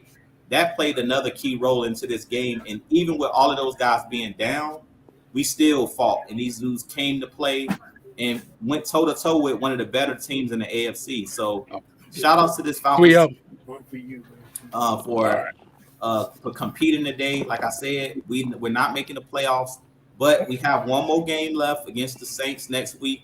So let's get on a high note. Yeah, at home, let's get on a high note and get one more win for the season, one more win for the fans. Go on a high note. Yeah, go on a high note. In the season at 8-9. But even if you end the season at 7-10, like this was, like I said, to get to squeak 7 wins out with this roster, it just shows you the difference. When you have coaches that understand time of possession, they understand development of young players. The sky's the limits for this Falcons organization. So shout out to everybody. Also, make sure you guys go over, hit the subscribe button. Jew Talk Sports, Atlanta Falcons Nation. I don't know, have we hit 2,000 yet here at Atlanta Falcons Nation? We about less than 30 away. We was about less than 40 away. I think so we're like almost 40 away from 2,000. So help us get over to 2,000. Look, we have one more game left. Our goal was to reach 2,000 before the end of the season. So help us get to 2,000. But hit everybody's channel, Mad Mike Sports. 6-Man K-Styles, y'all go hit his channel up as well. We appreciate each and every one of you guys. I believe we'll have one more heavy hitter show this coming week before this Saints game. So y'all tune into that. And I have a lot more coming for you guys on my channel. Stay tuned. I am getting ready to start my membership on my channel, so you guys stay tuned. I'm gonna drop a video on my channel talking about the membership and all of the perks for the membership. So just stay tuned because it's a new year. I got a lot of things that I'm gonna be doing on my channel this year for you guys. So stay tuned to that. But as always, like we said, man, I appreciate each and every one of you guys. We do this for you guys after every single game. As K-Style say, hey, for us, this is how we put ourselves on the couch. It's therapy for us to talk about these games, to release some of that stress. Because after this game, I ain't gonna lie, this game hurt. This game, You talk about stress, bro. Yeah, this was one of them games, man, that hurt because I knew that we needed this one to stay in that playoff hunt, and I really felt like this team had what it took. Yeah, it's facts. It's facts. Who's next? Go ahead, Dre. Go ahead, Dre. Me? Oh no, I mean I'm just I apologize for not being on here as much as I said I was gonna be, dealing with life. But I'm definitely gonna be on for the next go round. As usual, I enjoy my Falcons, and as much as I cuss them out and talk about how terrible they are, I still ride with them. I've been a fan for about 25, 30 years, and I'm still gonna be here. I pretty much agree with what you said. The only way is up right now. We made some strides this year. I didn't expect the Falcons to win 7 games. I figured they'd win 4. And with this, especially with this roster we had, the fact that we eked out 7 wins with a first-year coach and this roster that's pretty much in shambles right now from the last regime, I'm excited for what's going to be in store next year. I know a lot of people said that Matt Ryan did this and did that, but he wasn't the problem, and he never was the problem. It was a lot of things that was. So I'm excited, man. And I'll definitely be back next year to chime in and do a lot more. You know me, rise up, go Falcons, Bird game. You know what it is. So that's all I got to say. Oh man. Hey, I'll go ahead and go next, man. Like I said, why are we acting like this season's over? I mean, we out the playoffs, but we still got one game against Dang. Yeah. But all serious note, like I said, we are out the playoffs. Like you said, I was one of the guys with the 10-7. Even when I knew Calvin really was out, I was still going on it because I'm finna be tiptoed down. Mike and Dre will tell you, I stand tiptoed down with regardless. I'm a Tech fan. I'm one of the last surviving ones left. There's only 4 of us left. So that lets you know I ain't going nowhere regardless of what this team does. Yes, they got a whole lot to do. They got a lot of work to go ahead. But at the end of the day, if the over and under for this team this year in wins was about 5 or 6, and this was before the Julio and Calvin Ridley thing happened. You got to remember that too. When they did the 5 and 6 over under wins for the Falcons, Julio and Calvin was part of this franchise. We don't have neither one of those two. And we inked out 7. And if you actually look at this whole entire season, outside of these 7, you could throw 3 plays that actually could have made you 10, could get you 10 wins to this point. But if was a fifth, we all be drunk. The reality is we just got to go out with a bang. The future is high for this team. It's just all going to come down to Arthur Smith and Terry Fontenot getting the guys that come in to fit in what they want.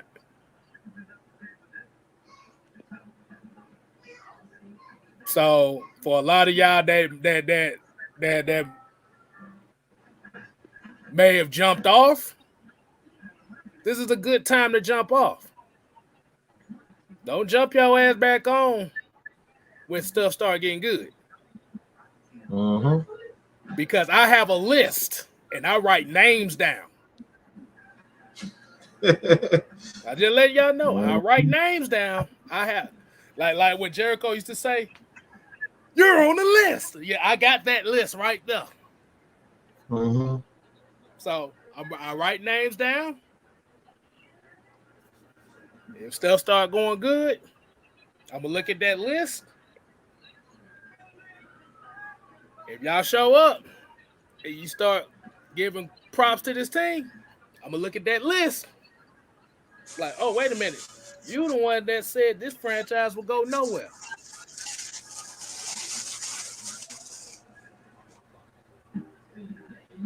Just saying. I'm just saying. So Alex, money man, what you got? I'm a diehard regardless. You know, I talk when I'm mad. I talk trash about my team, but I still love them though. You know, I talk trash, I get mad, get my feelings, but it's with me forever. Hey, I got it engraved on my hand. It's tatted on my hand. It's here forever.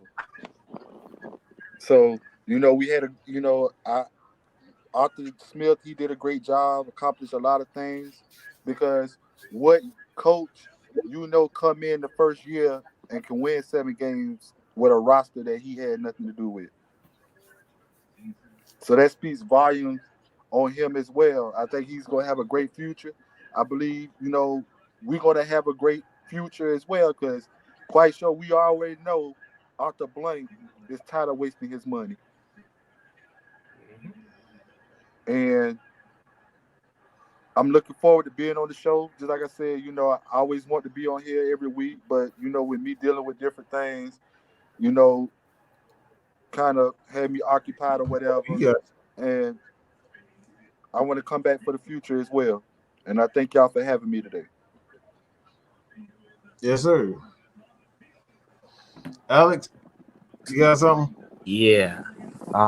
Well, first I'd like to say thank y'all for tuning in. This year was a good year, and we didn't have all of our players healthy. We weren't operating at 100% potential or capacity.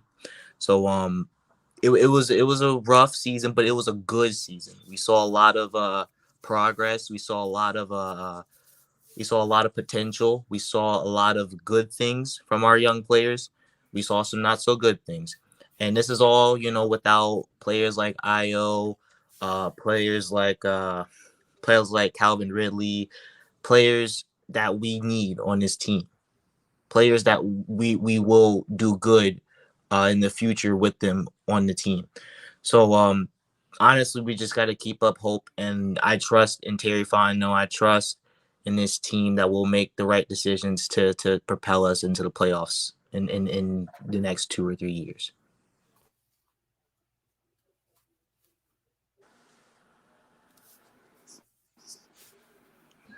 Forever, I love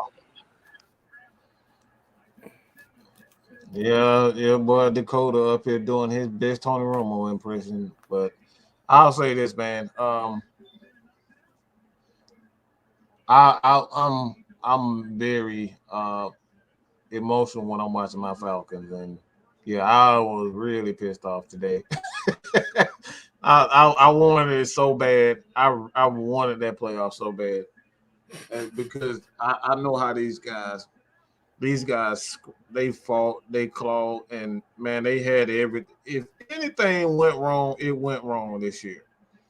I wanted it that bad for those guys because, like I said, bro, Julio quit on them. Calvin essentially quit, and I'm gonna put in quotation because I don't know the situation, so I'll just put in quotation. But they had a lot of things just not good there. Isaiah Oliver, one of the best defenders that we have on the team. He had a knee injury, so it's just Mike Davis, one of the guys who was supposed to be, that guy after having, 1,000 purpose yard last year. We expected more out of him. That didn't happen. Dante Fowler, we expected him to have it at the very least 6 sacks. That didn't happen. So many injuries, just time and time again. It's we've had everything, and I wanted for those guys. You know what I'm saying? Just me. So I was really in my feelings today. I'm not gonna lie, because like I said, at the end of the day, these guys deserve that. They deserve the playoff. I don't say that much, but this team deserves a playoff. They've been through hell this year. I don't think any other NFL squad who's been through more than what the Falcons have been this year. They've been through hell. They lost if you can imagine losing everything, the Falcons lost everything. They lost one of the greatest receivers in the history of the game, and then you got the second. We're talking about the second receiver, and he could perhaps go on to be an NFL great just on his talent alone. They lost both of them. This team deserved it. So at the end of the day, I'm proud of what these guys have done, and we got one more game to go out. And I'm gonna say this too. I gotta give him respect to Arthur Smith.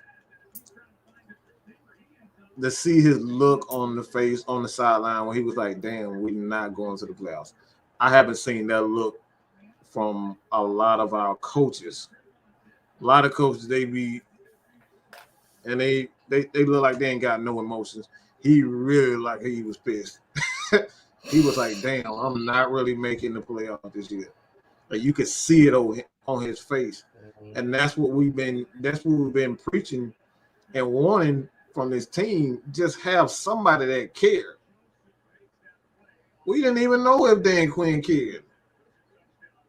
That's the honest truth. We didn't know if he cared. It was no emotions, like nobody had no feelings, no, just like numb. So I know that this dude cares now, and that right there goes a long way for me. Looked like he at least care about losing. He looked like he was.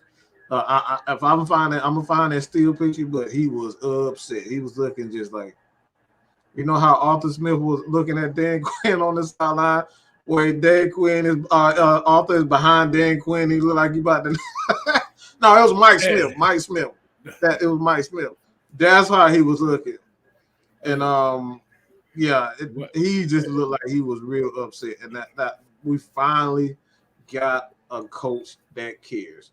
That's all I wanted, a coach that cares. He looks like he wants to win. This dude is not in it to lose. He wants to win, and that's what we needed here. Instead of Dan Quinn's emotionless ass expressions went. Mm-hmm. Oh, we lost. Oh, okay. Nah, man. Oh boy, yeah. Like I said, this is a heartbreaker. We still got one more game to go. The next game is a pride game. Mm-hmm. You got your most hated rivals coming into your house. Mm-hmm. If you mad about not making the playoffs, you take it out on them. But we appreciate everybody appreciate everybody tuning in.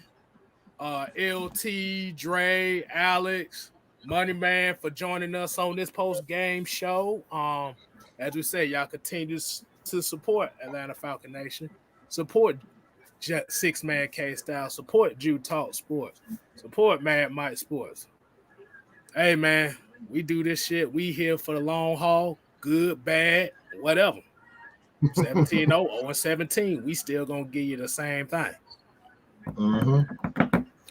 Now, as we always say here in Atlanta Falcon Nation, before I do, we also got to give a RIP to Dan Reeves. That hurt. And I think that's what makes this loss actually hurt worse. I think that's why a lot of people. I think that's why a lot of people really heard about this loss. Well, the true Falcon fans heard about this loss because we lost Dan Reeves, the GOAT. he gave us what we wanted, what we needed at that time, and we needed at least one opportunity to get to the Super Bowl, and he gave us that. So that was a memorable season. That was one of the greatest seasons the NFL has ever seen. Again, one of those underrated teams that wasn't supposed to do anything. So, yeah, man. Right. So, like I said, RIP to Dan Reeves. But as we say here at Atlanta Falcon Nation, we ain't here to play. We here to stay. You ain't got to go home. But you got to get the hell up out of here.